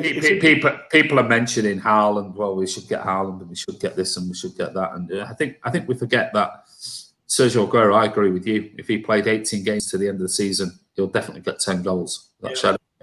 No doubt about it. And Haaland, I think at the moment is like almost won a game. It's like 0.85 or something like that per game on there. But if his actual what he does for the team has dropped off dramatically from last year, and it's all about him, that's not a player Pep will want. Pep will want somebody who will be a proper player. Pep won't sign lazy people. He doesn't like. Unless he can make him work within the system. He won't have any of that nonsense. There's a stumbling block anyway. The fact that Raiola's his agent. Yeah, that's a big thing. Yeah, it's a massive thing. And I'm sure they could overcome that, but and Mbappe as well. Mbappe's going to be commanding huge wages, like massive wages. Oh no, the podcast was saying. I don't know whether you listened. Yeah, I did. Yeah. They were saying that Mbappe will be the player that will replace the Messi and Ronaldo wages. He's going to be the player now that those two players won't command that money anymore. But Mbappe will be the next person who'll be probably the highest paid player in world football if he does move to Madrid and they do offer him a king's ransom in wages, because he's only got a year left on his contract. So he can either stay for one more year. I've heard Ivor wants us to get Lukaku, so maybe. That's what I've heard. Anyway, interesting on Sergio.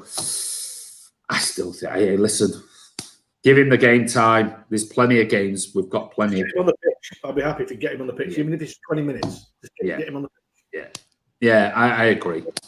We need to, because if he doesn't, he's not a player you want to throw in for 45 minutes who's not played for any minutes. He needs in his legs.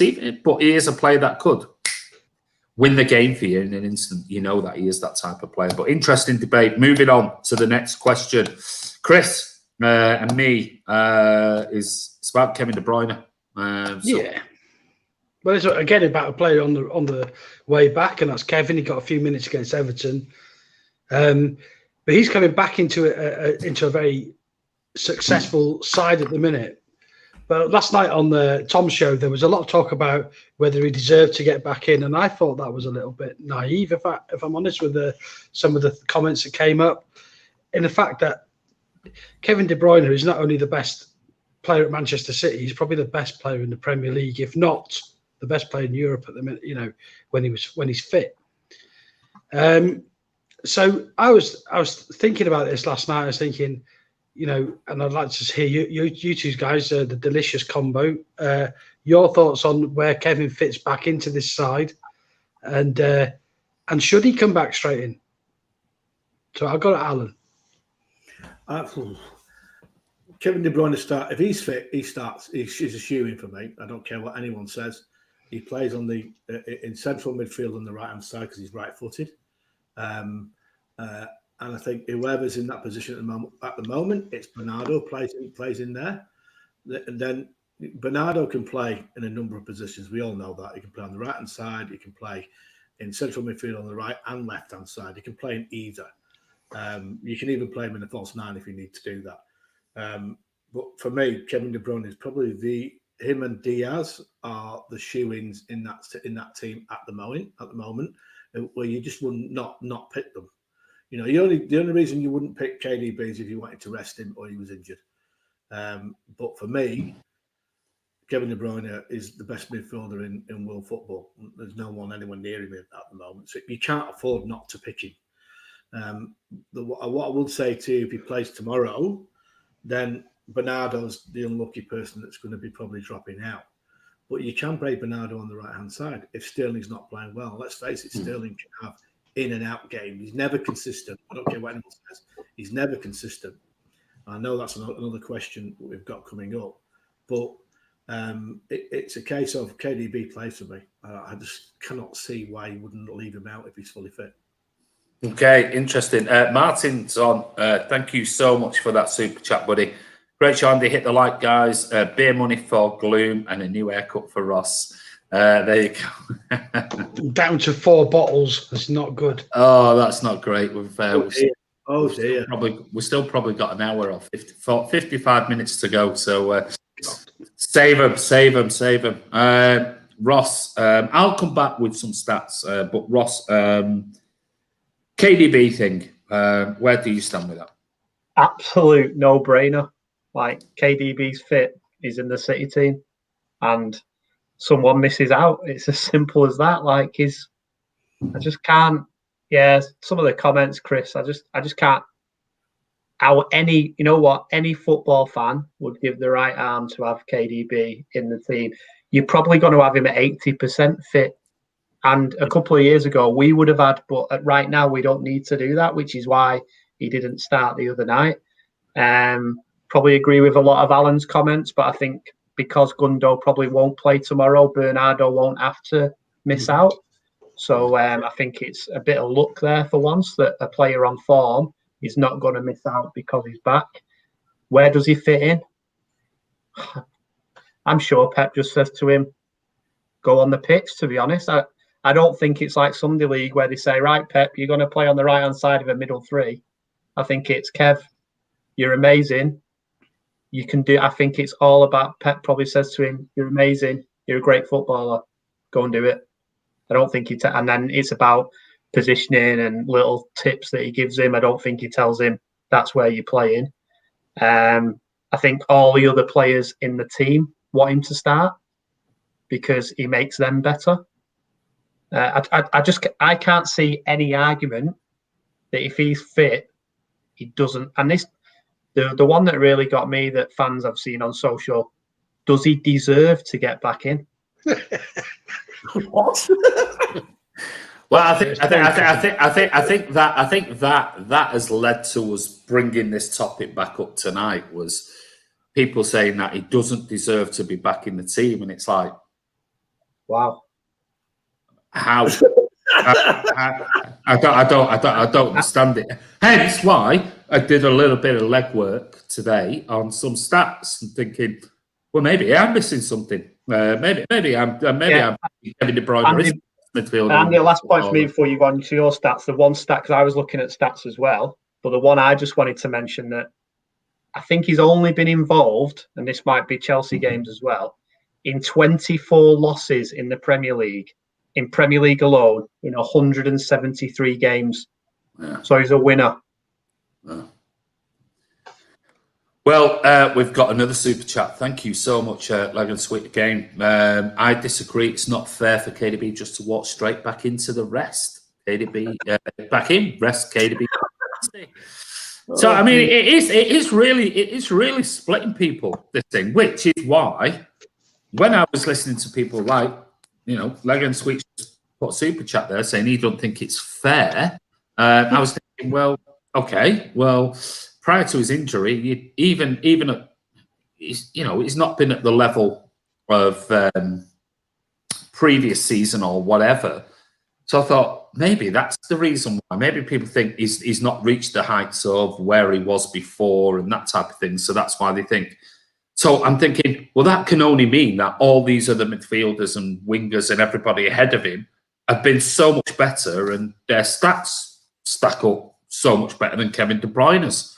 That must be the reason. Or is it because of the wins? Because somebody said, well, hold on a minute, I think I said 4 wins last night. Well, Kevin De Bruyne is going to be 30 in June. We've got to remember that. He is going to be 30, which I thought it was 29, but he's going to be 30 in June.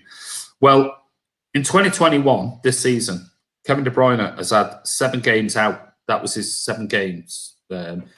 If you include sort of came back as a sub from the injury he got in January 2021. In 2021, he also had a muscle injury and he lost 2 games. That was in October. So you've got to remember, City have had 17 consecutive victories. So Kevin De Bruyne has missed 7 of them. So the other 10 that he played in, do they not count anymore?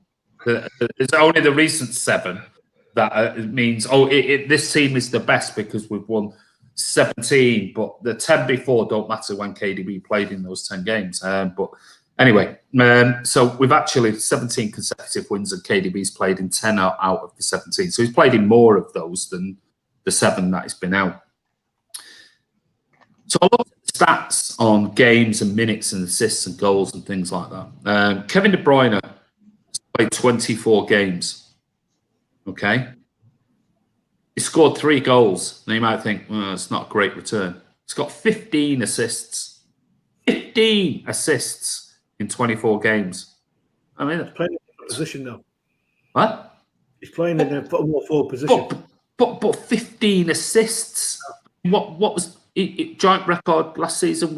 Was it 20? 20 assists in the season. He equaled the joint record. Jesus, he's just missed 7 games. He could have had 5 or 6 more on top of that. He could be breaking the record by now. 1,813 minutes he's played. Ilkay Gundogan, who's everybody's favourite player at the moment and has been rightly lauded because he's been superb. He's played 2 more games than Kevin De Bruyne. He's got 13 goals. That shows you how good and the type of position that Pep's put him in. But he's got 1 assist. He's got 1 assist out of those 26 games. He's played 1,913 minutes. So he's played 100 minutes more than Kevin De Bruyne this season. Bernardo Silva's played 28 games, so 4 games more than Kevin De Bruyne. He's got 4 goals and 4 assists. So he's got 1 goal more than Kevin De Bruyne and got 11 assists less. And he's played 2,026 minutes. So he's played nearly 200 minutes more than Kevin De Bruyne. Mahrez has played 30 games this season. He's got 7 goals and 3 assists. And he's played the same amount of minutes as Bernardo Silva. 2,026 minutes. So 200 minutes more. Foden, amazingly, I was looking at stats. 31 games Foden's been involved in. 11 goals and 6 assists. And he's played more than anyone. 2,128 minutes out of all of those players who could potentially play in Kevin De Bruyne's role. So you've got Kevin De Bruyne on 24 games, 3 goals and 15 assists in all competitions. Ilkay Gundogan, 26 games, 13 goals and 1 assist. Bernardo, 28 games, 4 goals and 4 assists. Mahrez, 30 games, 7 goals and 3 assists. And Foden, 31 games and 11 goals and 6 assists. So if you're looking at it and you're a stat person and everyone else goes about, yeah, but what about this? What about the other? The player who potentially you look at on stats as contributions to assists and goals and everything else, who comes out of this team for Kevin De Bruyne is Bernardo Silva. Yeah. And I love Bernardo Silva. But if you want stats and assists and things like that, probably Mahrez gets in above him at the moment. And yet he's now hitting his stride and getting into some fantastic form and brilliant. And so it's not about, I just don't. I don't get it. I don't understand the argument. I just don't get it, Ross. And I will come because I think there's been another super chat, so we'll come back to the comments now. But over to you, mate. Andy, you've just, I think, talking about KDB, just summarised perfectly by stats, and I know some people don't agree. Yeah, I mean, I'm not a big stat person, but that was the only way I could. People's misconceptions about, Mahrez is a great one. I think he's actually had some decent games this year, and that shows that. Yeah. Bernardo had a really slow start, but he's a fan's favourite, so he gets more of the. Phil Foden doesn't play enough games. Well, he obviously does. Played more than any of those. Yeah. He's played 7 more games. He's had 320 minutes more than Kevin De Bruyne. Exactly, but people will say, "Oh, Pep doesn't play Phil Foden." Huh? Yeah, I had this argument yesterday with Leo and Toby. They were criticising Pep doesn't play him, and I actually said he's played more minutes than any of our midfield, any of them. And he went, "No bullshit, it's nonsense." I went, "Yeah, you've got to check it." Thank you, Lassie, for that. Yeah. It was when I was writing all of them down. I'm thinking, Jesus Christ, I didn't think he played that many. And I thought, 31 games. It's all no actual appearance time. He's the highest out of anybody. Out of De Bruyne, Gundogan, Bernardo, Mahrez, Foden has more than any of them. But every player you mentioned there, and I was thinking this when I was watching the Everton game, we are so blessed. Like, I know some of them don't. Some of us, we have opinions on players and we don't like players. But overall, have we really, really got a bad player in our squad? No, not a bad player. Maybe a player that might not fit. It's amazing. No, I'm not saying anything. Well, if we take this is without Sergio Aguero's guaranteed so many goals per season, and if Gabby was anywhere near the level of you've got KDB on 3 goals. That's 16 goals with Ilkay. 20 goals with Bernardo, 27 with Mahrez, 34 with Foden. That's just from our midfield. I've not included Sterling in that. I've not included Gabby in that. I've not included all of any. I'm just talking about the players who generally can play around that midfield wing role, blah, blah, blah, blah. There's 34 goals out of those players alone. I've not included Rodri or Fernandinho or, so. I got a question, Andy. I don't know. I don't know where. I don't know where this is going. I'll be honest with you. I'm looking at it thinking, I just don't understand when you've got somebody who's played 24 games and got 15 assists, playing in a slightly different role to who's played in the past, and he's scored 3 goals, and he's played hundreds of minutes less than anyone else. Why would you say he doesn't deserve to be in the team? I don't get it. I don't get that argument. Not about the arguments around why other players have been this, that, and the other. I just don't get that argument. I don't get it. Well, maybe that's... My point is this, right? Did John Stones deserve to be dropped against Everton? He wasn't dropped. He wasn't dropped, was he? He was rested. He was rested. Because we've got rotation. Because Pep believes in rotation of his players. Absolutely. There's no way that Pep is going to play Rodri, Gundogan, and Bernardo from now until the end of the season. He's not. You're going to have these players coming in and going out and having. But people like Kevin De Bruyne and Raheem Sterling are going to get more games than anybody else. And there's and probably one of the main reasons for that is because they're massive money compared to the rest of them. So and they're great players as well, no doubt about that. So you got rotation's a big part of Pep's philosophy. In a season where we're playing a game every 3-4 days, then there's the whole thing about deserving to be dropped or deserving to be in the team. It just seems a little bit naive and not really knowing what's happening at Manchester City, because that is not how Pep plays. There's no way John Stones should have got dropped, rested, rotated, whatever. Not on form. Not on form, but he did because he kept him. He wants to keep him fresh. Yeah, exactly. I mean, Legend Sweets give another super chat. Thank you very much, mate. We'll read that out. Move Bernardo Silva to the wing and put Foden in midfield with KDB. KDB and Foden play good together in the midfield.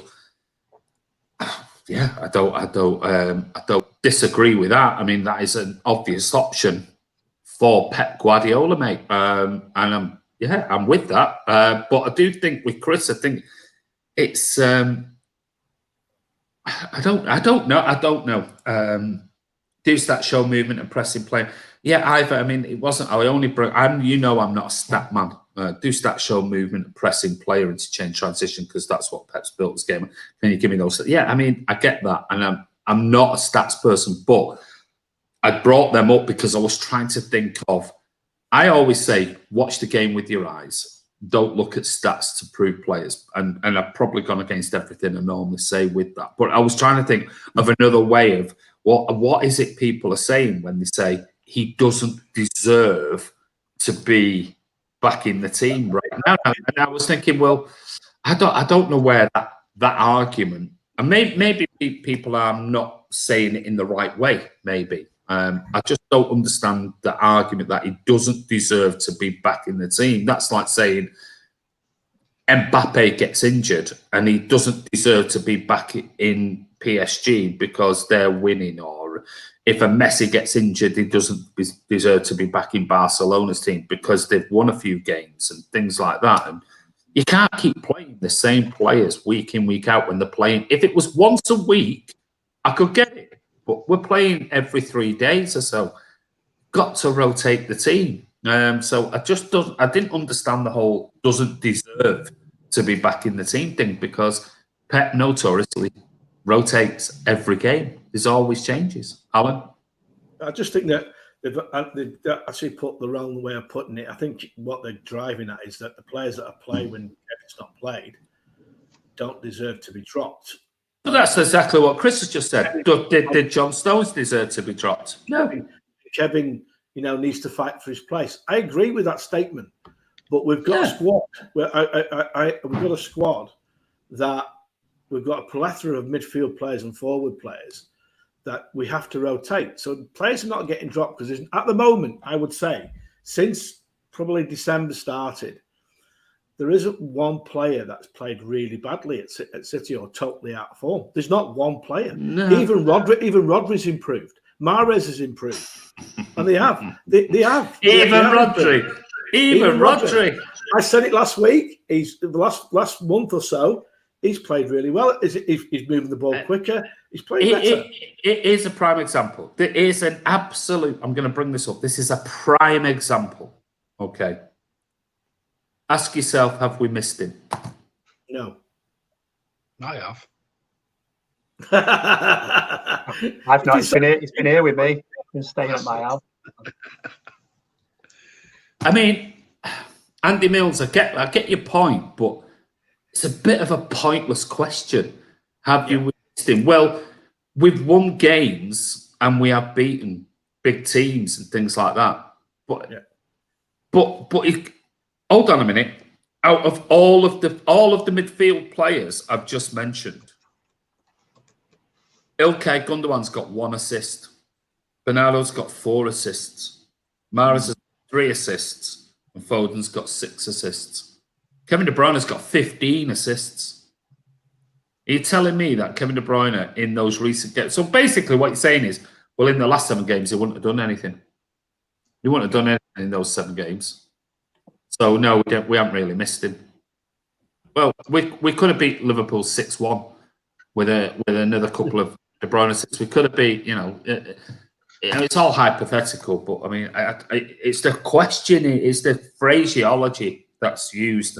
I don't get it. I really don't, and I don't see why we have to debate why we should debate Kevin De Bruyne in that way. I just don't get it. I really don't. He's the best fucking midfield player on the planet. On the planet. I don't get it. Chris, final word on this, and then Ross. Listen, really, my final word on it was what I just said, that Pep has a rotation policy. Of course he does. Players, but there are certain players who play. Edison will always play. Raz will play if he's fit. And Kevin will play if he's fit. That's the way it is. Yeah, of course. They're great players, and that's why they get picked for most games. It's just the way it is. I agree. Gundogan has been sensational, but again, I look at it and sometimes I laugh at this sort of Gundogan's player of the year. He's been great in January and February. I know. Great. I know. I'm not saying he was poor before that, but. It's like, it's so reactionary. It is just typical of this generation that we all live in. Is everything so disposable?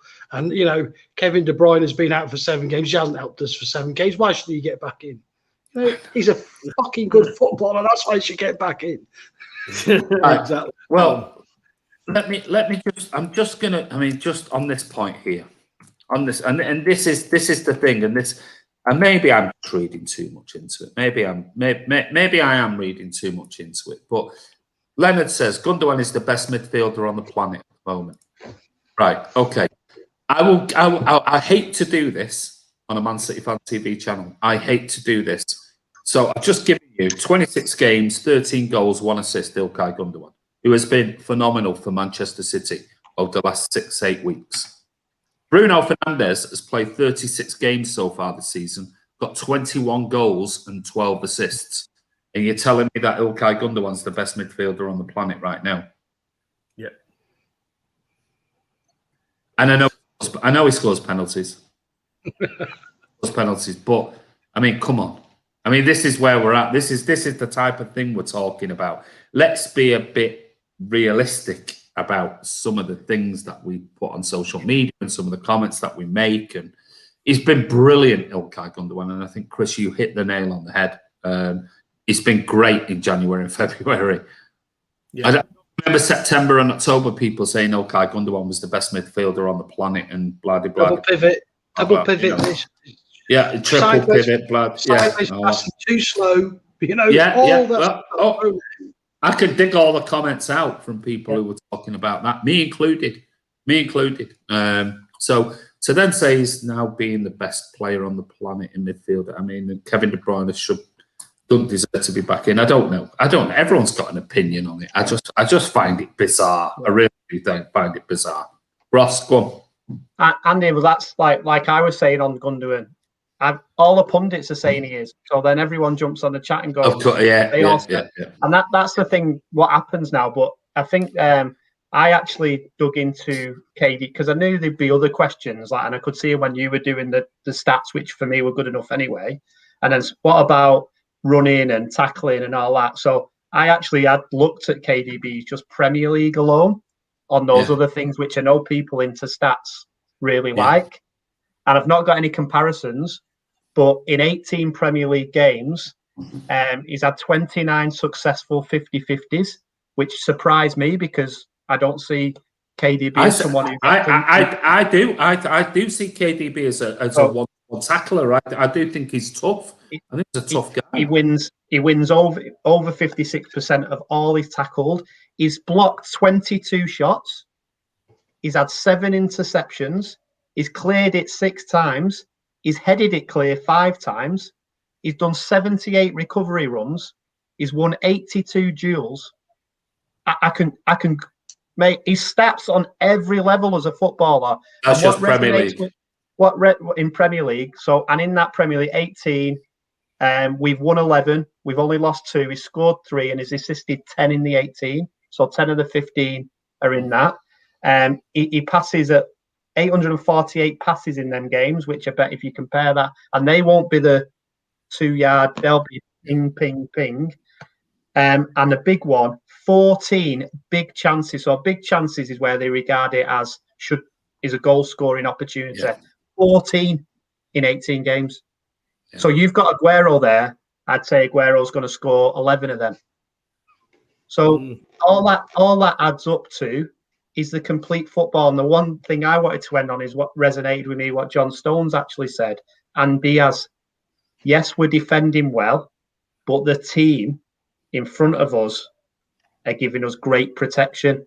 And in the 10 games you've mentioned before the 7 he missed, if you looked and compared to him all in the midfield, I'm going to say and stand on a limb, KDB's got the best stats of protection for defence as well.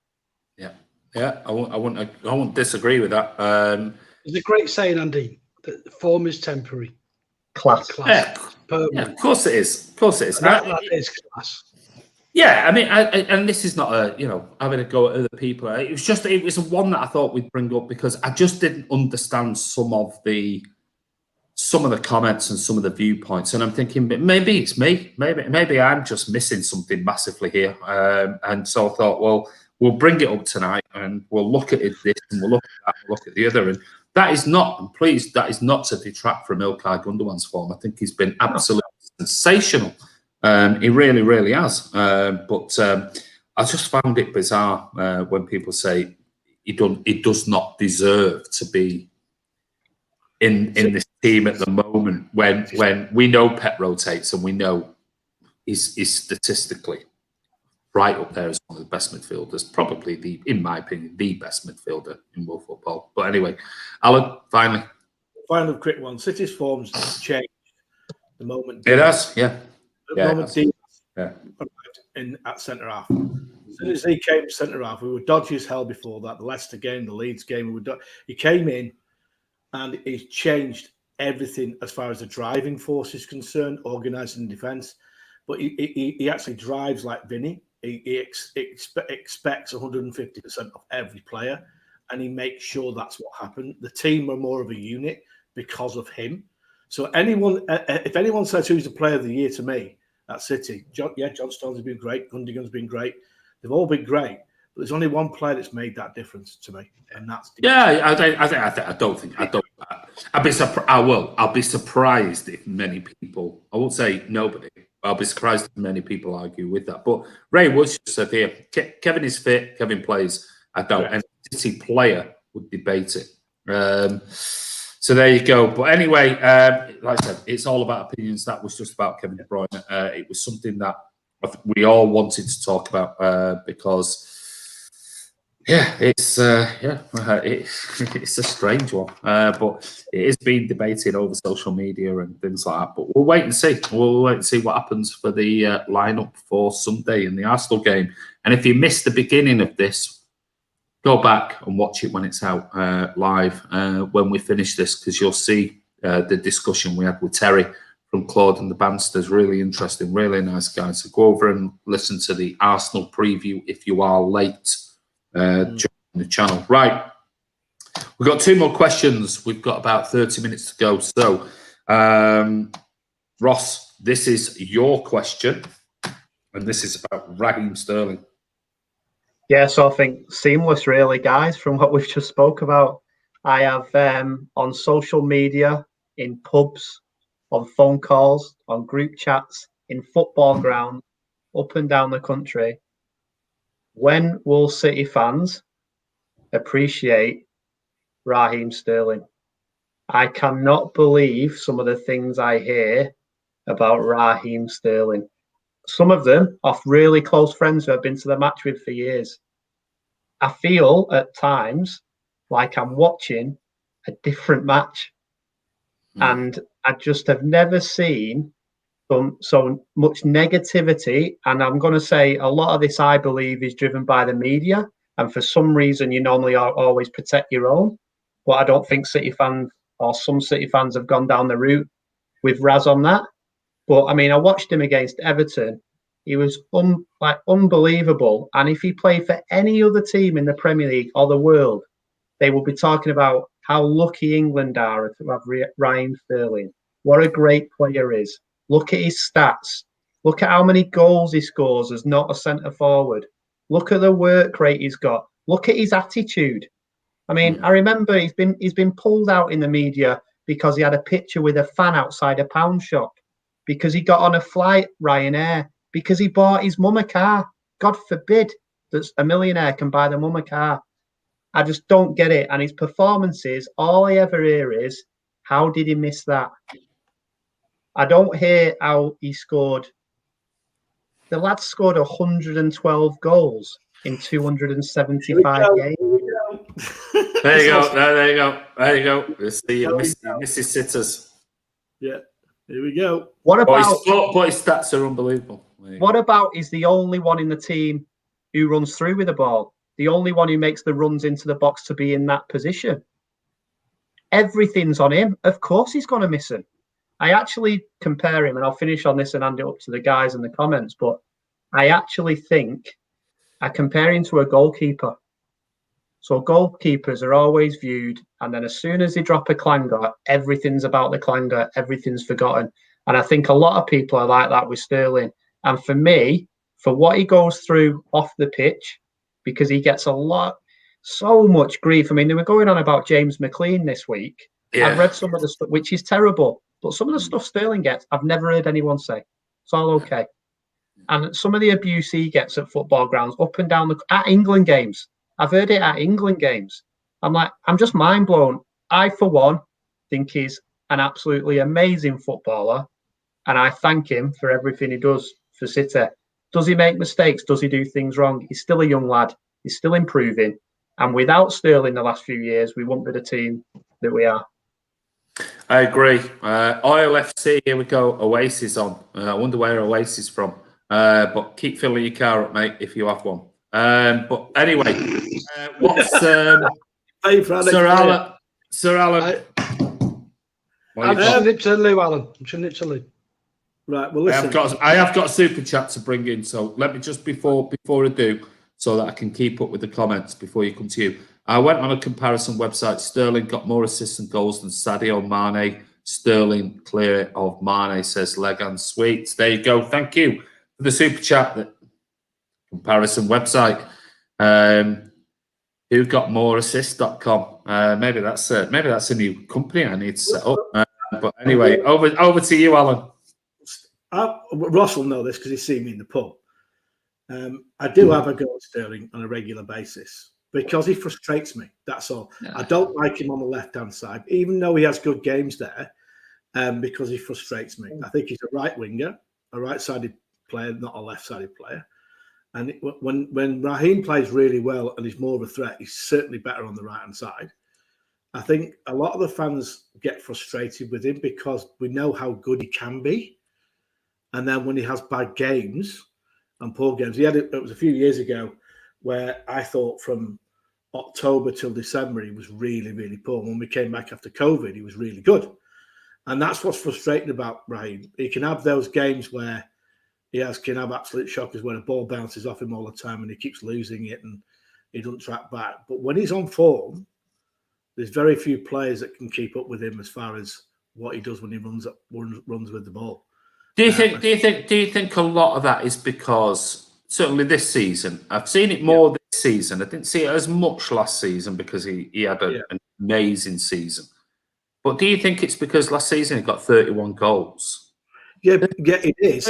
31 goals. And this season is not obviously reaching though. I mean, I've not even looked at Raheem's stats, but the thing when he misses the sitters like the Burnley game and the Lyon game, when he misses absolute sitters from about 3 yards.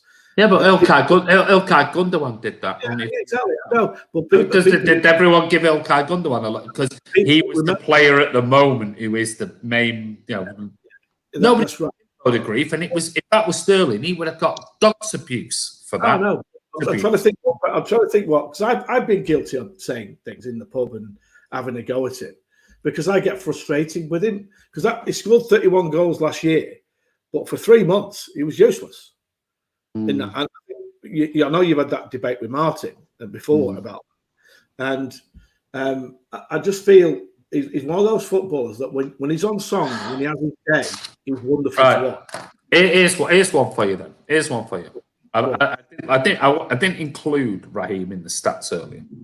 Okay. Because I was looking at him he's maybe a winger and he said that. But Raheem, he can play as a false nine, he can play in swapping over midfield and things. Yeah, I will come to that.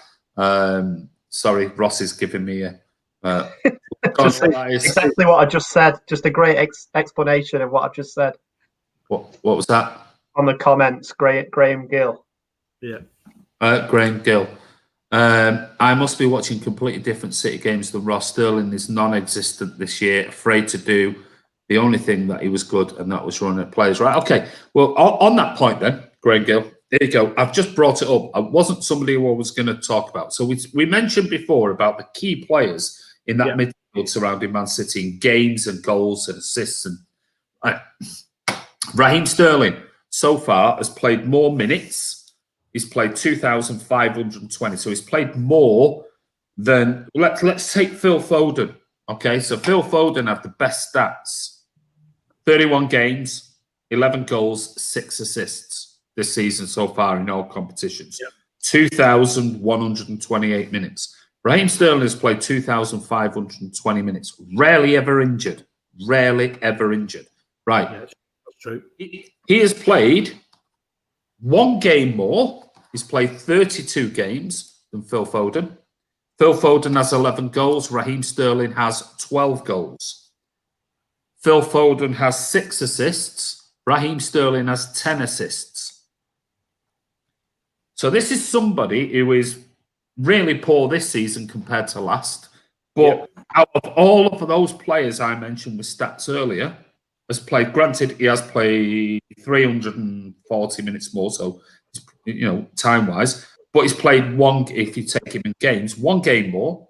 He's got more than Foden, and he's got 4 assists more than Foden. And Foden has got the best assists out of all of those players. That includes Kevin De Bruyne, Ilkay Gundogan, Bernardo Silva, and Riyad Mahrez. And yet Sterling has more than Phil Foden. And yet we're talking about him as if he's, and this is it. I get everybody has an argument. I'm not saying you're wrong and whatever. I'm just sort of saying that and again, I'm going back to probably. Question for you, Andy. Quick question. Interesting. It is interesting. Quick question though. Where is Raheem's best position? Where do you prefer him to play? You know what? I don't know. And that's probably my problem with Raheem Sterling, is that I actually don't know, because he got 31 goals from mainly playing on the left-hand side last season. Everyone goes, oh, he's got to be a right, he's shit on the left, and he's this, that, and you go, hold on a minute. Probably 80% of his games he played on the left last year. Most of the goals he scored from the left. I do think the problem being is, how does it balance in the City team and where people play? Going back to that, who do they partner with and who do they partner?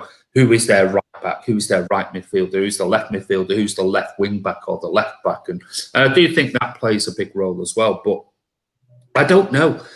I'm happy for him to be a false 9, a right winger, a left wing. I'm not bothered, because Pep will pick where he thinks he fits the system for that particular game.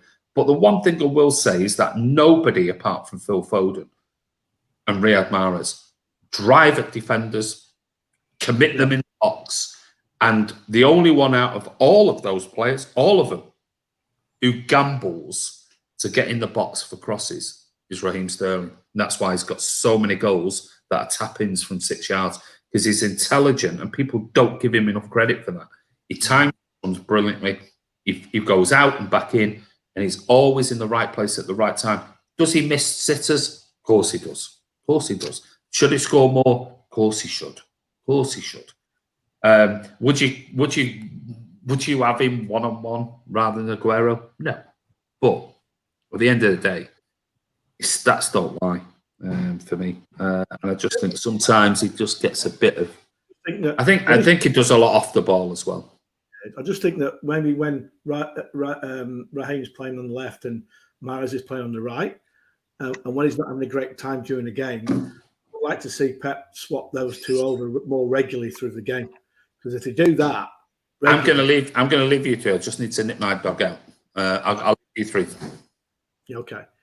So, Chris, I'd like to see Raheem with Mahrez swap over during games more regularly, especially when their fullbacks are getting on top of us, because I think that will be more useful to us as a team. But they don't seem to do that regularly.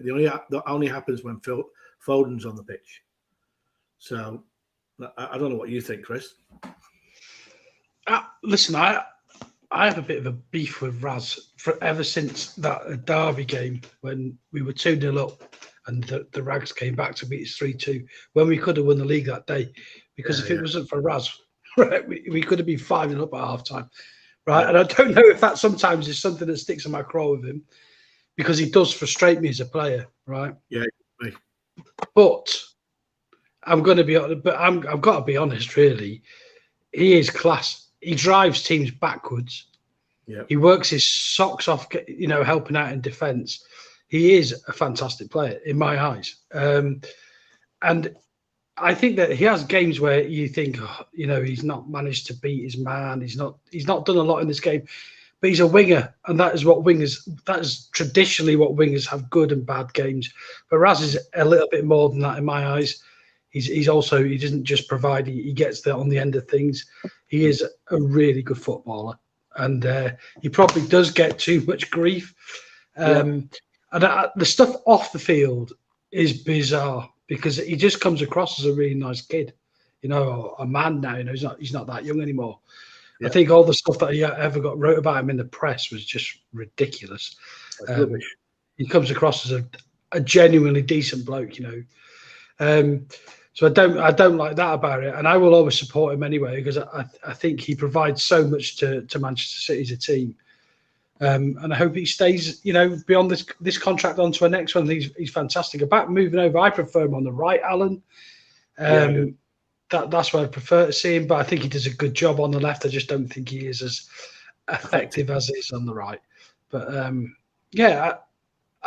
I see it as well. I think I've seen a couple of comments saying that don't see the Sterling sort of hate, but I've seen plenty of it. Sterling gets a lot of grief if he doesn't have a particularly great game. Why aren't we sort of talking about how poor he was when we're always slagging off Mahrez and all this sort of stuff?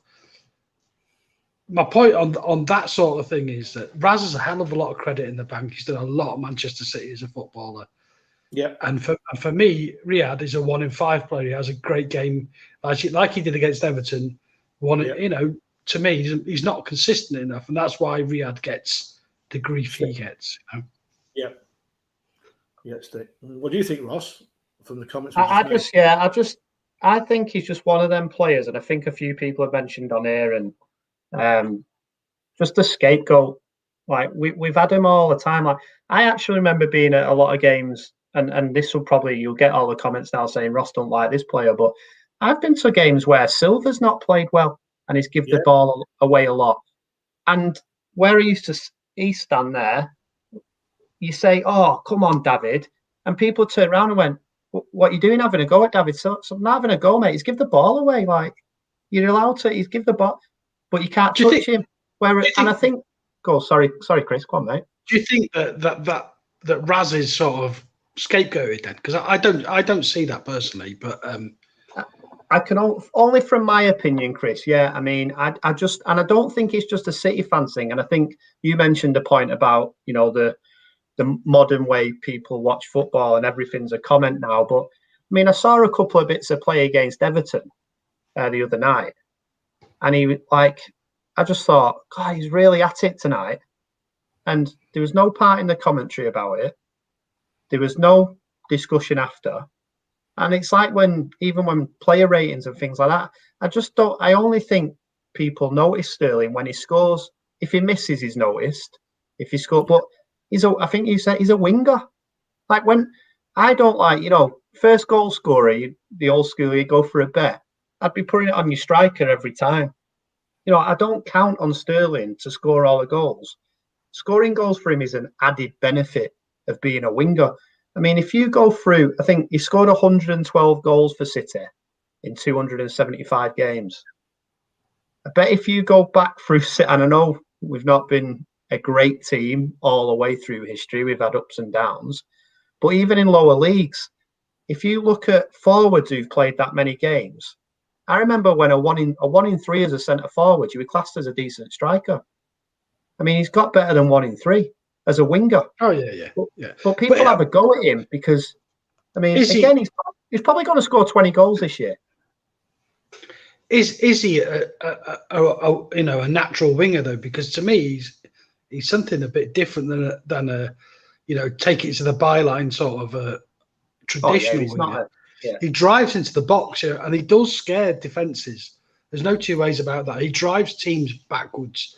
It doesn't mean that he's always going to beat his man, but teams are pushed further down the field, which makes it more difficult for them to break out. So that's a massive part of the game, of his style of football is a massive part of Manchester City's, dominance in games.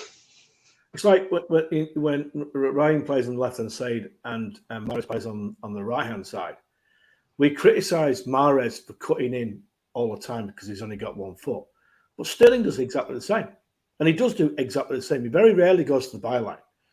He'll always come on the right. But that's the idea of Pep. He wants players to cut in so they can have the capability to shoot with their natural foot so they can have a shot. And they always say, the coaches, don't let them cut in because it gives them an opportunity to pull the trigger, which is true. Hence, Mahrez against Everton, they gave him the space to cut in and have a shot, and he scored with it. Sterling's pretty much the same. He did the same against Southampton a few years ago, where he cut in and slammed it straight in the top corner. Against Tottenham in the Champions League, he did the same. and he did do it regularly. And at times it frustrates me because when they cut in and they double up on him, he doesn't have a lot of joy. But when he's one-on-one with fullbacks, he has a lot of joy because of his pace, and he's strong, isn't he? Sterling's very strong as well, so he can push people off the ball. He won the penalty, the one we missed against Liverpool. And he ran Trent Alexander ragged in that game. He absolutely, and he's an England fullback. And he ran them ragged. So you can have those games where everything goes well for him. I just think that people miss the sitters. When he misses the sitters, when he goes one-on-one with the keeper where he has to think about it, he tends to struggle. Because when he plays on instinct, he's a fabulous footballer for me. When he plays on instinct. I tell you what, with him as well, you've got to give Pep a lot of credit with Sterling. This is where Pep, I think, proves again that he's without doubt one of the best, if not the best. Because if you do look at his goals and games and the way he's played, we probably bought potential at Liverpool. When we signed Sterling, we bought potential. And I think in 129 games for Liverpool, he scored 23 goals. Yeah. So I don't know all of a sudden how then City fans thought, oh, we've bought a lad who's going to score 30 goals a year. Pep's made him. Every year he scored. So when we signed him, he scored 11 first season, 10, 23, 25, 31. This year he's on 12. So it's going to be the first year he's not progressed in goal scoring. I still think he'll probably get 20. But then to Andy's point earlier, we've shared the goals around in the midfield. But I just don't. Let's also remember he's 26. So that 50 million, what is it? 6 years ago now. And we could have another 4 years. And they said we were robbed. We're ruining football. Like, it's an absolute bargain. Well, put it this way: if Raheem Sterling went on the market today, how much would Juve, Real Madrid, Barcelona, or how much would they spend on him? Oh, north of 100 million. Oh, easily. So he's been a bargain. He's been an absolute bargain. They got, Mbappe, Haaland, great players. This lad's done it in the Premier League. Yeah, he's done it. That's a big difference. That's true, that, Ross. That's a good statement. And the difference being is that they all want to play in the Premier League. They all want to prove themselves in the Premier League. He's done it. He's already done it. Anyway, anything else on Raheem Sterling? It's all about opinions, and this is what the Friday Night Social is about. It's about discussing what everyone wants to. Go on, Chris. Just one last thing. He's top of the league. He is top of the league. And his haircut. Had a new haircut. Back in form. Every week has a new haircut. Well, yeah, Ivor says, I'd sooner sell Kev than Raz. That's how highly I rate Raz. Dudley thinks 125 million plus. Sterling's a great player.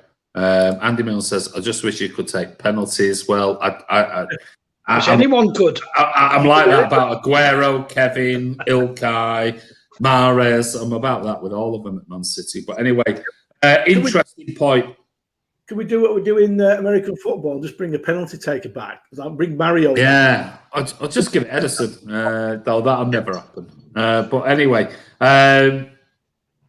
good point. I mean, it was something we were going to discuss on last week's Friday Night Social. Ross wanted to bring up, but we didn't have time. And I mean, I think everyone's going to have their opinions on it. We all have our favourite players we like, players we don't like, and those type of things. But I do think I'm all for people saying, well, I prefer this player to that player. And like anything, it's always, why? The question is why? And it might just be, well, I just like him because of one thing. But when you start people having a go at players, well, when the stats don't back that up, it's like, well, there you go. But anyway, on to the final question for tonight, and this is over to Alan.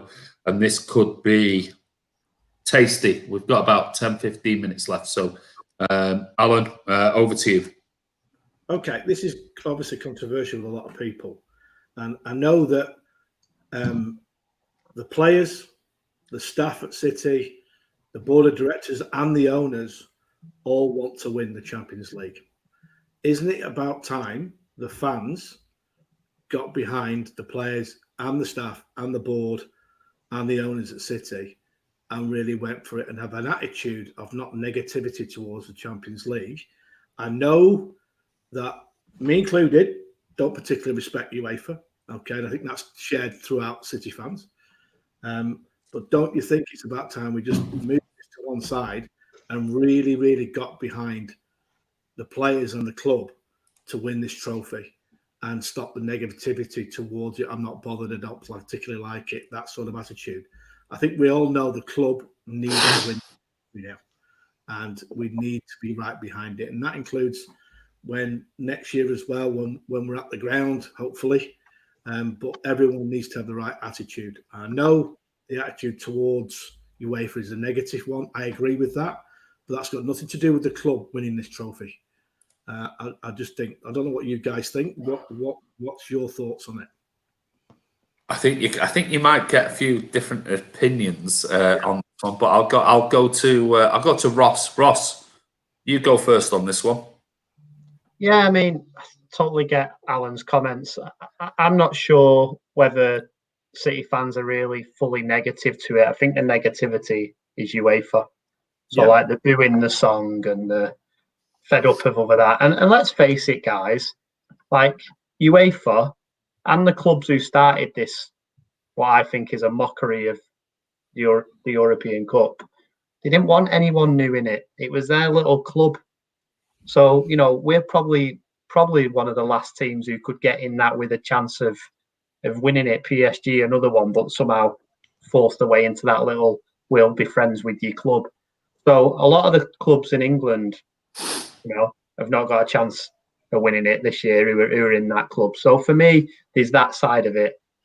Do City fans want to win every game? So I don't believe for 1 minute that City fans go and say, oh, I don't want to win tonight because it's a Champions League game. But I think what they do say is if we do get knocked out, they fall back on the, oh, well, I wasn't bothered anyway because it was the Champions League. I think the only reason we've not done better in the 2 seasons where I seen where we had a great chance, and one wasn't even with Pep, was the that Real Madrid game where, again, we just didn't go for it. I just couldn't understand it. And then last year was totally the wrong team. We just picked the wrong team. I think we've been unlucky in some games and we could have had a bit of a better run. Right at the start, I think we got tough draws and we just wasn't good enough at that stage. So definitely agree with Alan. It's time we win it. But for me, then, if we win it, you've got to go and win it again. Yeah. But so it's a thing that other fans cling to at the moment. Oh, well, have you ever won the European Cup? No, someone said it to me yesterday. They were going on about a player Andy mentioned earlier in the show. Oh, look at what he's doing. And I said, yeah, he's on a Thursday night, mate. Well, no one in your team's won the European Cup. Well, neither has he. You know, it's like that summit that's going to get thrown. We had it with the Premier League. Or even when you're going to win something, you've not won anything for years. This is actually now the last thing that people could start. But then it'd be, well, we've won it 6 times. So you're never gonna get away from that. For me, personally, as a fan, the competition more than any other one in world football is about the money. Yeah. You know, introducing the comments, another 24 teams. It's like what they're doing to the Euros and the World Cup. It's just gone. It's like, and you know, I wouldn't even say it's an FA Cup for Europe because I still think the FA Cup's got a bit more value than the Champions League, because at least everyone in English football, even non-league, has a chance and can get in it. The FA Cup will become like that when they say, right, non-league clubs don't even get to enter anymore. So you can't compare it to the FA Cup. Cups are devalued unless they can make money. So the League Cup, well, that's coming back now. And I think City are part of the reason why that's now got a bit more following and a value, because Pep wants to win it. So do we want to win it? Yeah. Do the fans not want to win it? I'm not sure I agree with that, but I think it's more about what probably the older football fan views the Champions League as and what it stands for in modern day football. Interesting. Chris? Right now, I want to win the league before anything else, and probably the FA Cup before the Champions League. And I don't think I'll ever change my mind on it. You know, it isn't that long ago when we weren't even anywhere near getting to the Champions League, and it just became a complete bore. It was Manchester United against Inter Milan, Real Madrid against Bayern Munich, and it must be as boring as hell for teams who just don't have a chance. West Ham fans and people who don't have a chance of getting in the Champions League. Yeah. It's just a crap competition. It's just the same teams playing the same teams year on, year out. And it's just, I don't know, the Premier League is where it tells you whether you are the best team or not. I think UEFA have got something to do with it, why City fans don't like it. But I think City fans are more pissed off with all the cartel clubs and their self-interest, basically. And that's why the Champions League is what it has become. It's just about these massive clubs in Europe, including the likes of Manchester United and Real Madrid and all these, making as much money as they can. I can't stand the competition because of that. It's just, I know it's what the players want to win. I understand that, and I even understand it. I see, on Twitter where a lot of fans see it as like this World Series of football, because it's. The best player, the best teams. It's just not. It's just not, mate. I'm never ever going to get fully behind it because I think, as a trophy, it's nothing compared to the Premier League. Absolutely nothing. And in my eyes, as well, it's nothing compared to the FA Cup. Interesting.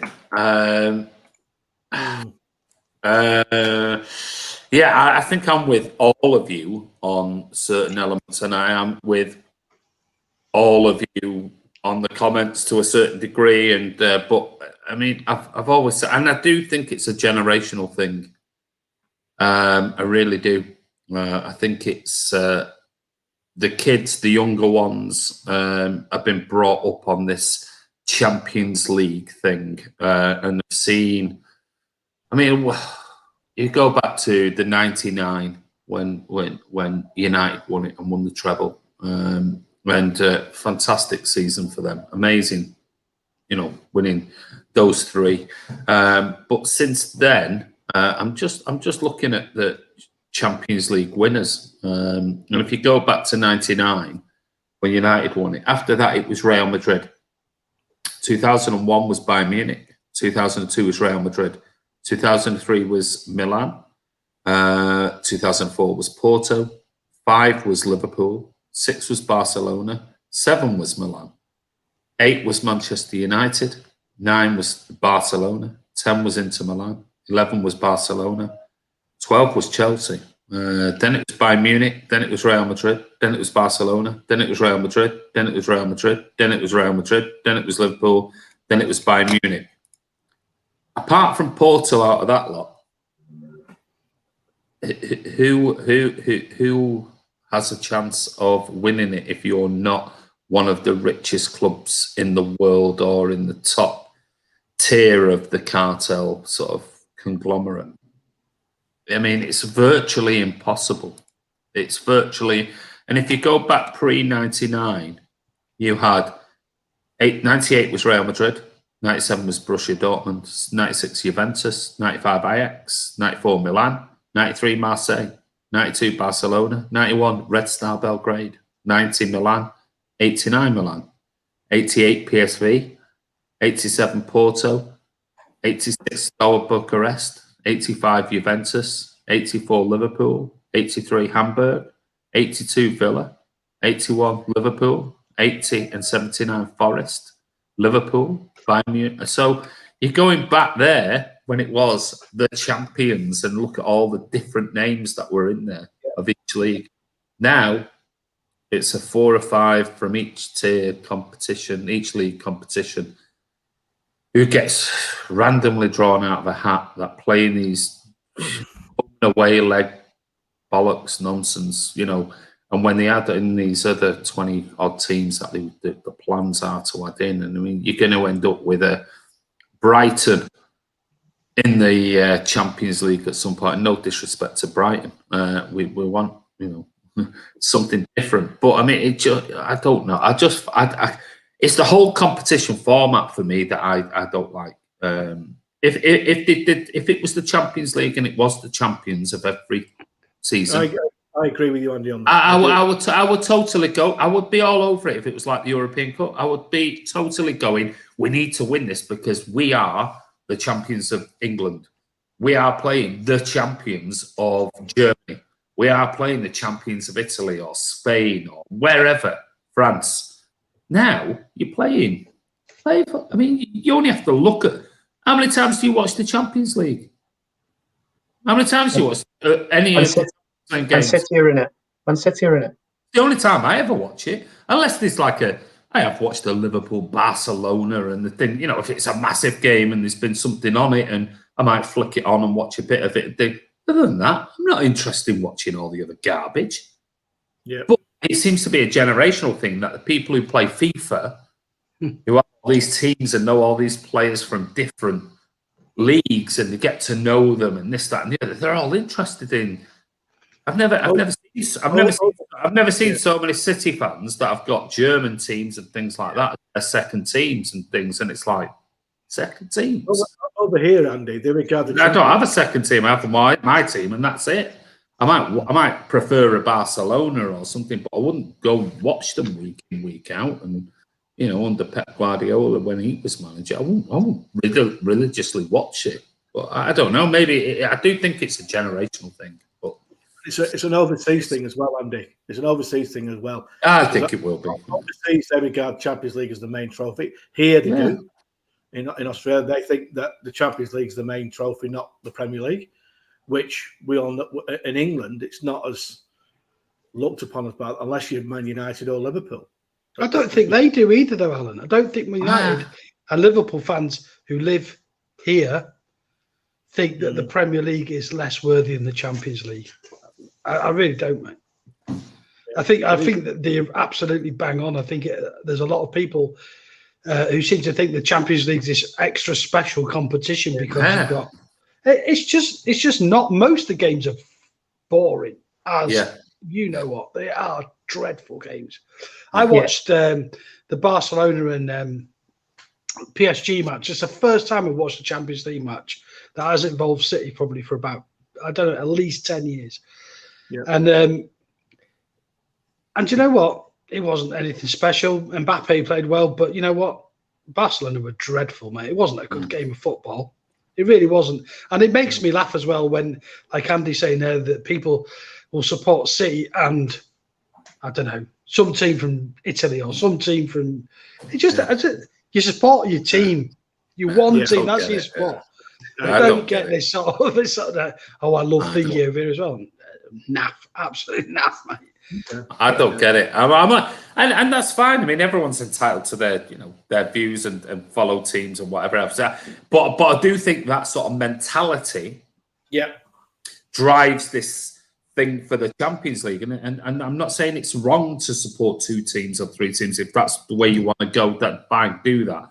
But I do think that mentality drives this European competition, which isn't a Champions League. It's a cup. It's a European cup competition involving a shed load of teams in home and away throughout Europe, and then you've got the Liverpool fans going on about that World Cup club biscuit competition that they win, and it's like only 4 teams in it. And 3 of them would never even heard of. There's 4 teams in it. How do you? How does that determine who the best teams in the world are when you've got some teams that you go, who? That enjoyment as well. That enjoyment of, I remember when it was a European Cup and to your point. It was massive. I remember watching Notts Forest. I remember watching John Robertson and Martin O'Neill and everyone. I remember watching it because it was such a big thing. Pretty much the argument of the FA Cup used to be. Even though the UEFA Cup and the Cup Winners' Cup, I remember my old fella would buy me, and there wasn't a lot of football on telly either, was there? So it was like Radio 5 Live. So he'd buy me that World Football magazine. That was the only way you got, he's signed for Milan or whatever, because there was no, GMR didn't have, AC Milan have just signed like Sky does now. But I think for me, what's going to be really sad is, you mentioned like teams like PSV, Steaua Bucharest. Like when you're growing up and you talk about not supporting teams, but go to school and you say, "Oh, I got this retro kit on the holiday." And Steaua Bucharest won the European Cup. But what's going to happen with the new 24 teams? It's not going to help countries like Poland because what's going to happen is the Premier League. So we'll give them another 4 places. We'll give Spain another 4. We'll give, and then what happens then in the draw? This is the bit that frustrates me. It's a cup competition where you've got 54 pots because England's got 5 teams in it because they've got 4 and 1 won it and they didn't finish in the top 4. And in the next round, none of them can play each other. So that means all your little clubs who are still in it have now got to play the likes of Man United and Liverpool because we don't want to match them up because we want them to play in the semi-final. It's actually a legally rigged draw. Yeah, it's fixed. It's fixed in front of everyone's eyes. It's fixed in front of everyone. Did they do that in the FA Cup? Did they do that in the League Cup? Did they go, we can't have the Premier League teams playing against each other because that's not fair and we play? No, they don't. It's like, that's the teams. You will be drawn against it. And I'd probably have more respect for it if they went, well, tough shit. It's United versus City. And you've got out round one. You've got out round one. And that's it. That's it. It's none of this. Yeah, but those teams can't be drawn against it. Because what they're basically saying is we don't want the big teams from each league playing against each other early on. Because what that does officially is reduce our sponsorship in the coming games in the next rounds and everything. People won't commit long term then because they go, well, we've got, hold on a minute, we've got City and United. And we've got Real Madrid playing Atletico Madrid, and we've got Barcelona playing, Inter Milan, and we've got this. Hold on, and we could have half of the big teams out of this, and we're going to end up with a load of shitty teams from Eastern Europe playing in this quarterfinals. I'm not invested in this. Like Chris said, it's all about money. It's the biggest load of bollocks I've ever fucking, honestly, it drives me up the wall. Now they're going to introduce more teams to it. It's shite. For me, Premier League every day of the week, or you make it the champions of each league. But that will never happen because it won't get the TV revenue. And yet, I do hope there's a breakaway. I do hope there's a breakaway. Yeah, breakaway. One thing I will always make their own. I will always thank UEFA for introducing the Fair Play League, where City got into Europe because we couldn't even foul. And I always respect. Yeah. Well, that was when we moved to the City of Manchester Stadium, wasn't it? I always respect them for that because I never thought I'd see City in Europe apart from watching them on the telly on my holidays. But I actually got to go to far-flung fields like Locheren and TNS. So TNS. I thank them for that. And we got knocked out. Virgil van Dijk's on. Hey, we've got Virgil's on. I hope your recovery's going well, mate. The FIFA Club World Cup is an international men's association football competition organised by the Fédération Internationale de Football Association, the sport's global governing body. Fucking hell, have you ever heard such bullshit from the so-called Dipper? My lord, they're fucking delusional, aren't they? They are a cult. Well, they're a cult within a cult, aren't they? They're frightening.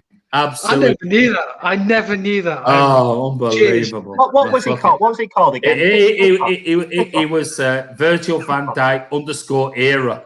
There you go. But what was the tournament? FIFA? It was the, FIFA. FIFA recognise it, FIFA. Someone told me the team that played Bayern Munich in that final that was on the other week, the Aussies made a big thing out of over here. I'm thinking, what the hell? Who are this team that play in a pub side? I've never even heard of it.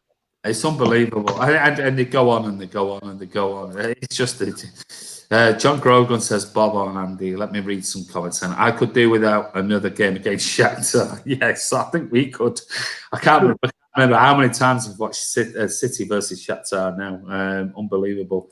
Cafe del Castro says the Capitalist Cup. You're spot on with that one, mate. Midtjylland, wasn't it? as well.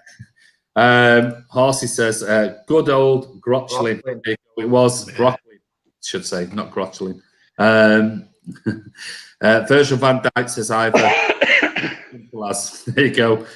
Short and sweet. Let's win the lot. Yeah, I mean, listen, would I like to win it? It's a cup competition.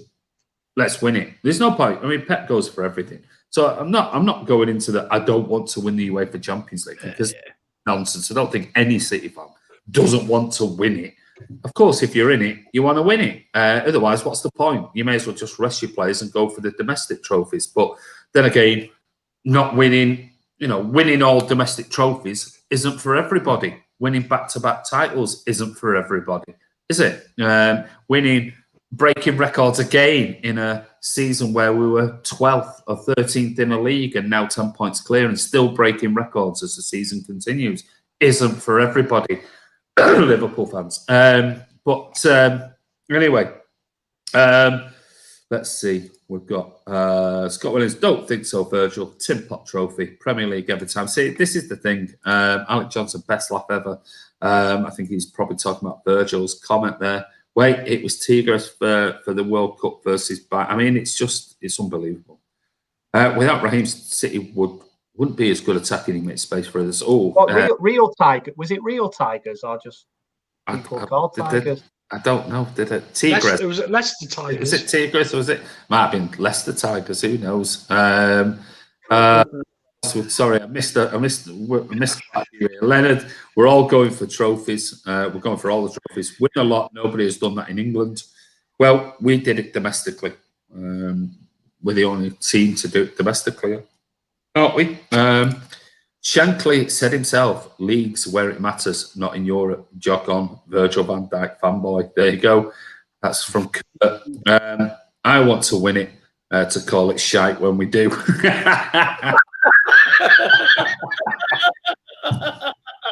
Oh, cool. That's brilliant. That's got to be the comment of the night, and I will repeat it. I want to win it to call it shite when we do. I think that's the comment of the night. TTBCFC, but you did it with oil money, still no Champions League. Please tell me that's not a Chelsea fan talking about oil money, is it? With his owner. And I've also just become a City fan just before it came on the chat. I'm a City fan since 20th of February to 2021. So thanks, mate. The irony is phenomenal when you think of, he said, this is a Chelsea fan, but you did it with oil money. Roman Abramovich, go and check out his business.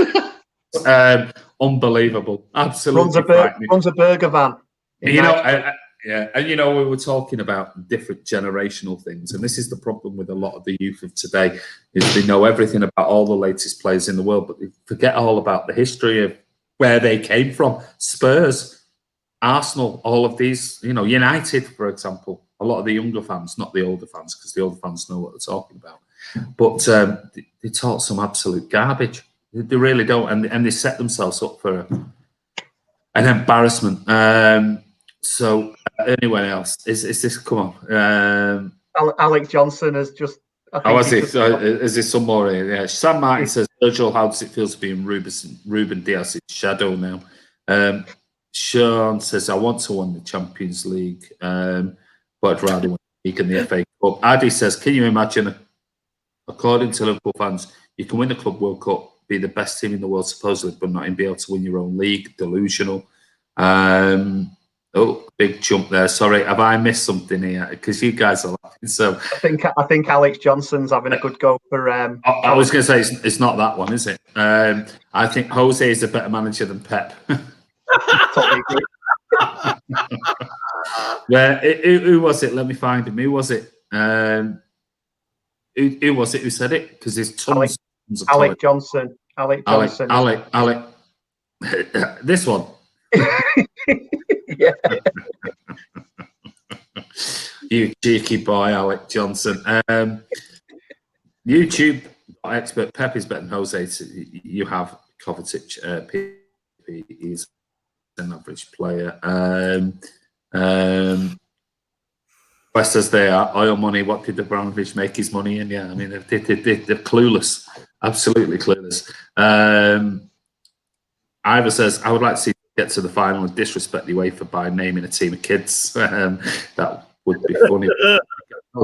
I don't think it'll ever happen. Will there be a preview tomorrow? No, because we've done the preview tonight, mate, with earlier on with Terry. City fans are the best ever. Of course, we're the best ever. Absolutely. Alec Johnson is the best defender in the world. That only can imagine Yusuf. You're talking about Ruben Diaz and not Virgil van Dijk. Or Stones. Must be Diaz. Or John Stones or Diaz. It's got to be one of the beautiful, what do you call them? The delicious. The delicious. Absolutely. Callum Howson's on. What are your thoughts on Darwin Núñez from Benfica instead of Haaland? Never heard of him. The place near Blackburn. It's a place near Blackburn. Darwin Núñez. Never heard of him. He's a young lad from Blackburn. He's doing well on a Saturday afternoon on the local. Missed the first hour, sorry. No problem, Andy Mills, but it's really good. It will be out on the channel tomorrow. We'll do a separate. We're going to do best bits of tonight, and we'll do. We'll put the bit with Terry. We'll do that and put it on the channel tomorrow, so you can skip all the garbage we've been talking about tonight on Man City Fan TV, and you can just watch the Terry bit for the Arsenal preview. But we'll do a best bits from tonight as well. But that might be more later tomorrow afternoon, evening, because I'm out for a big long walk with my dog tomorrow. So delicious. There you go. Hashtag delicious, says Charlie Everett. Delicious, says Leonard. Jose better than Pep. Ha ha ha. Yeah, I know. Here we go. If we've got to read this, because I don't know what's going to be in it. If we had Arab owners, I guarantee they go for Kane and bin Firmino. He's even better at bringing people into play than Firmino is. His service to Son is KDB quality. We won't because FSG, FFC, FFS. Won't say for fuck's sake, but I have just done it. But I don't know, mate. You sound a bit of a bellend, but anyway. We'll keep you on. We'll keep you on. We won't chainsaw you because I think just reading some of your comments out have made my night tonight. I was looking for one more hashtag and I found it. Oh, have you? Where is it? Oh, is it hashtag back? You've just done it. Oh, there you go. Hashtag Bellend. There you go. Anyway, you said Virgil van Dijk here at FSG. Don't back summer, yeah. But that's top at Liverpool. Hashtag cry more, mate. My owners won't spend. There you go. Hashtag Bellend. Charlie Everett said that's the new one. You've got another one.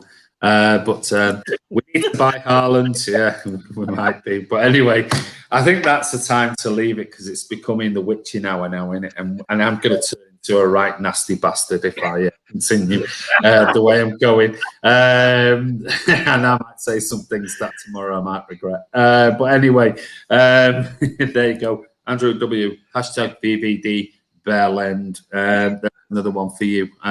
Salty Dippers, mind the gap, absolutely, John Brogan. But anyway, hope you've enjoyed tonight. We had a great debate earlier on with Terry. Not debate, but discussion about the preview for the Arsenal game on Sunday. Terry's an absolute star. Don't forget, go over and check out Claude and the Bansters and Terry. All this information is in the description below. And I will put on at some point tomorrow just that clip of our discussion with Terry. And if you're not interested in the rest of the garbage we've been talking about tonight, then you don't have to watch it. You can just watch that one.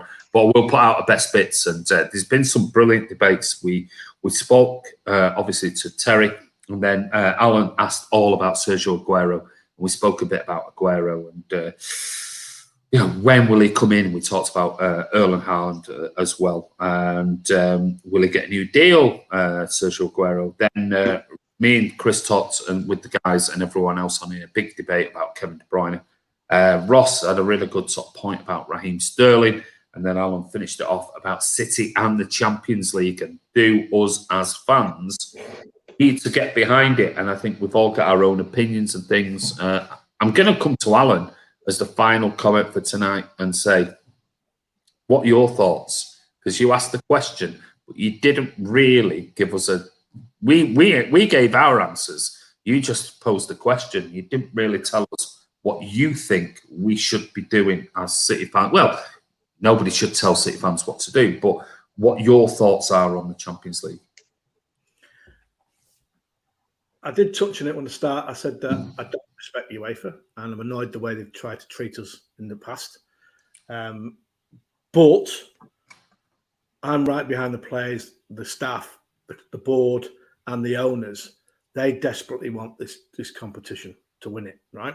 Yeah, so I think we're all with you on that. We know. Yeah. My own opinion on this to one side and get right behind the team and the club and the owners who've spent a fortune for us. And yes, we've been lucky with that. We have won the lottery, and try and win this trophy. Because if we win it, I'll be honest with you, I won't care about it after we've won it. Once we've won it, I don't care. But I really, really do want to win it because it will shut the rags up down the road. It will certainly shut the Scousers up and everyone else up. Yeah, it won't shut them up. Though. I know, but they'll still call us cheats and all the rest of it. I know that. But at the end of the day, I just want to win the lot, and then we've won everything. There isn't anything after that we haven't 6 times, Alan. That's all you get. 6 times, 3 times, all that shite, mate. I know. So it's, but I do want to win it. I want to be behind the players. As a footballer, if you're a player, you desperately want to win this trophy. And I'm getting to get right behind it. I'm going to park all my opinions to one side and get right behind it. Boo! Boo! Leonard thinks we should still boo the Champions League. We won't be doing anything. Yeah. Well, we're not. Yeah, we're not going to be there, are we?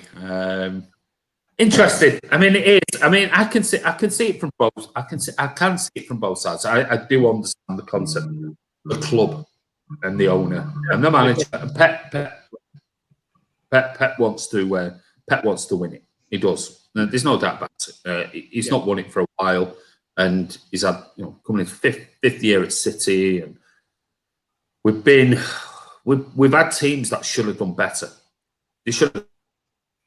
Oh yeah, without doubt. Basically, they should have. Against the game against. It weren't like we came up against. They were brilliant that year. 1 or 3-2 in a couple of seasons. You're freezing. I understand the owner, of course. I'm freezing.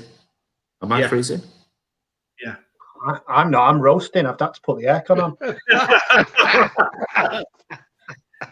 Am I freezing now? Yeah, you're all right. Am I? Yeah, you did. No. Yeah. Did I? Sorry. So I get all that. I do understand that. Obviously, the owner wants to win it. Of course he does. But at the end of the day, it is down to the fans and what their opinion is, and everyone will have an opinion, whether you're a young fan, an old fan, middle-aged fan, or a fan who's been following City for 60 years and things. But at the end of the day, everyone's got an opinion on it. I'm guessing from the 3-4 of us, we're not really that bothered. We'd like to win it for one reason, and that's just to get the trophy. I agree with Chris. I don't think it'll make any difference if we win it, because then they'll go, yeah, but you haven't got 6. Oh, you haven't got 5. Or you haven't got this. Or we've won it twice and you've only won it once. And that's just fan crap garbage in it at the end of the day. But for me, always be the Premier League at the end of the day. I'm just waiting for United, Arsenal, Chelsea, Liverpool to win the total domestic treble.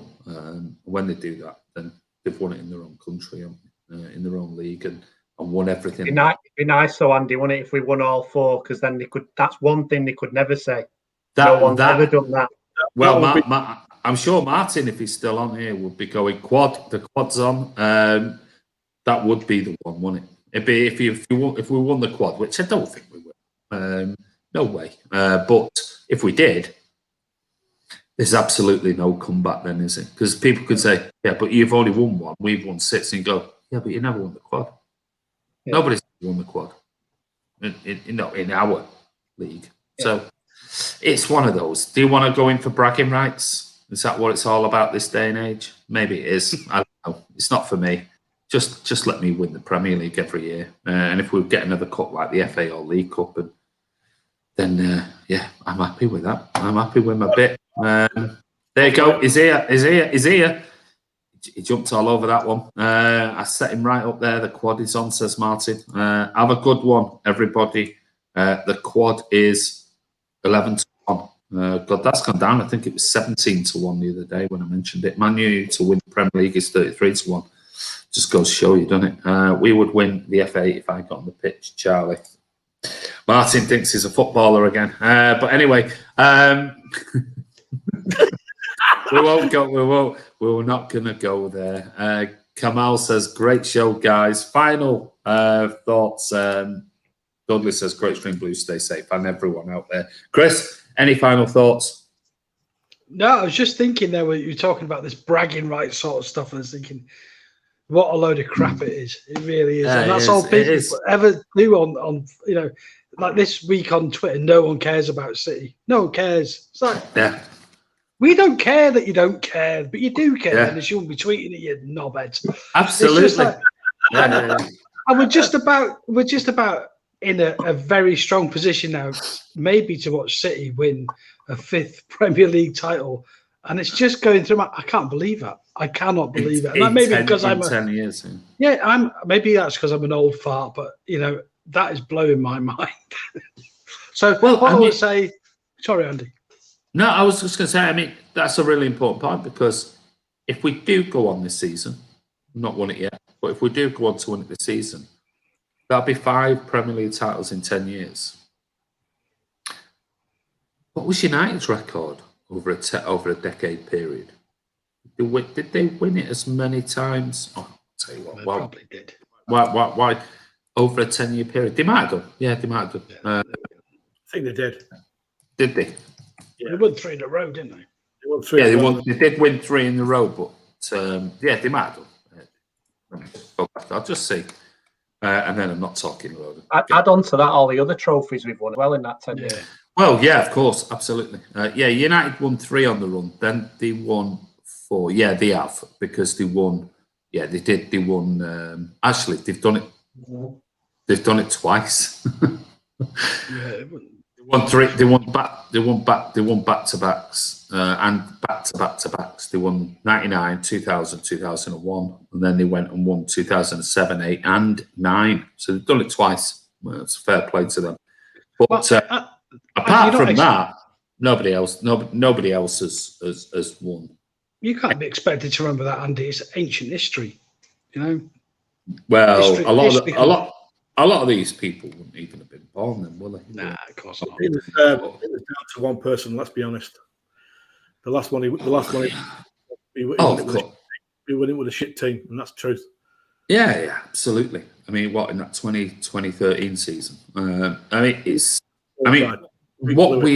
What we have done over the, when we won it in 2012 and then again in 14, obviously 18, 19, and possibly 2021. I mean, we've been the most dominant team in the last decade, and that's just the Premier League titles. Never mind the FA Cups, the League Cups, and going. Is this the 5th? We could go 5 on the bounce. Is it 5 on the bounce League Cups? Like I said to the scouts, 4. Like I said to the scouts in the Imperial last week, great sides retain the title. Yeah, it is. I just love in that period how we've ruined football. I just absolutely love how we've ruined football. Like, there was never money spent on players. There was never high wages. We've absolutely took football and ruined it, and I absolutely love it. Yeah, I know it is. It's brilliant. It's absolutely brilliant, and just to see all these salty tears from opposition fans, I revel in it. Bring it on. Absolutely bring it on. This is the best City fan channel. Thank you very much, Dupes. Adi says United win 3 in a row. It's history. City do it. It's dirty Arab. Adi, you're spot on with that. It's always going to be that way. And that was, testament to Ferguson. Hated him, but what a manager. Yeah, he was absolutely superb. Forget them lot. Trust me, I hate bacon face. But that's history now, isn't it? We can't talk about history, can we? If you could win the lottery, would you not spend the money? That's what we've done. Absolutely. But, end of the day, all hail King Pep. Lucy Doozy says. But anyway, what an absolutely brilliant few hours I spent, 3 hours spent with these guys. It's 3 hours and nearly 2 minutes coming up now. I want to say a massive, massive thank you. I know you guys have got up early and had your breakfast and everything, but a massive thank you for you coming on. It's been really interesting, really, really interesting. And you know, please, people, one thing I will say is don't get upset with if people disagree with you, and don't get upset if, you know, we say things that you disagree with. It's our show. We're entitled to our opinions as much as people on the comments are entitled to theirs. So you know, don't fall out over it. Don't get upset over it. It's just our opinion on what we're seeing. We try to be objective. We try to give you reasoning behind what we think, but that doesn't mean to say that we're right. We might be right in ourselves, but it doesn't mean to say that we're right overall. Just trying to point out and generate the debate on why people say certain things on social media about Manchester City, which is our club that we all love, and all of you guys love as well. It's been very, very interesting. It's been a long one. I mean, this is nearly as long as the one we did last week when us forcing it's like, you know, I'll be in bed by 12 o'clock. Really? 25 to 1 now, and we're still not finished. But anyway, it's brilliant to get together and have a good proper debate over football, and I think that's the main point of the channel, is debating football, having a laugh, and seeing what comes out of it. Yes, people seem to enjoy it. Cheers, lads, and always up the Blues. Thank you, SOS. Mark, I'm top guys. Cheers. Enjoy the next win. Would be sweet if we won the lot for King Colin. Yeah, it would be, absolutely. Alec Johnson. Anybody else? Neil says, our biggest transfer is 65 million. It's a shame those teams who pay much more for their players can't play football half as beautiful as we do. And that's very true. Good night and come on, City, says Hub de Kinderen. You're new to the channel, mate. Well done, and thank you for coming over and giving us your comments. And like anything, if you can give it a thumbs up, that'd be really appreciated. We've had at one point over 130 people all giving their opinions on some really interesting topics tonight. But I want to say a massive, massive thank you to the guys for giving up their time to talk about Manchester City, club we love. So, Chris, thank you, mate. Cheers, Andy. Nice to see you again. Nice to see the delicious duo. Make sure you look after your miss. Yeah, make sure you look after your missus today, Ross. No excuses, mate. Will do, mate. Trimmed and everything, innit? And just to let everyone know, keep on Twitter later on. I might actually take a video or a picture of Alan buying a drink at a bar, because it's never been seen before. It's hard to capture. I've got Attenborough there with his hidden crew, and I'm also gonna boo Alan. I'm gonna boo Alan when he walks in the pub like he's the Champions League anthem. He's got the ears.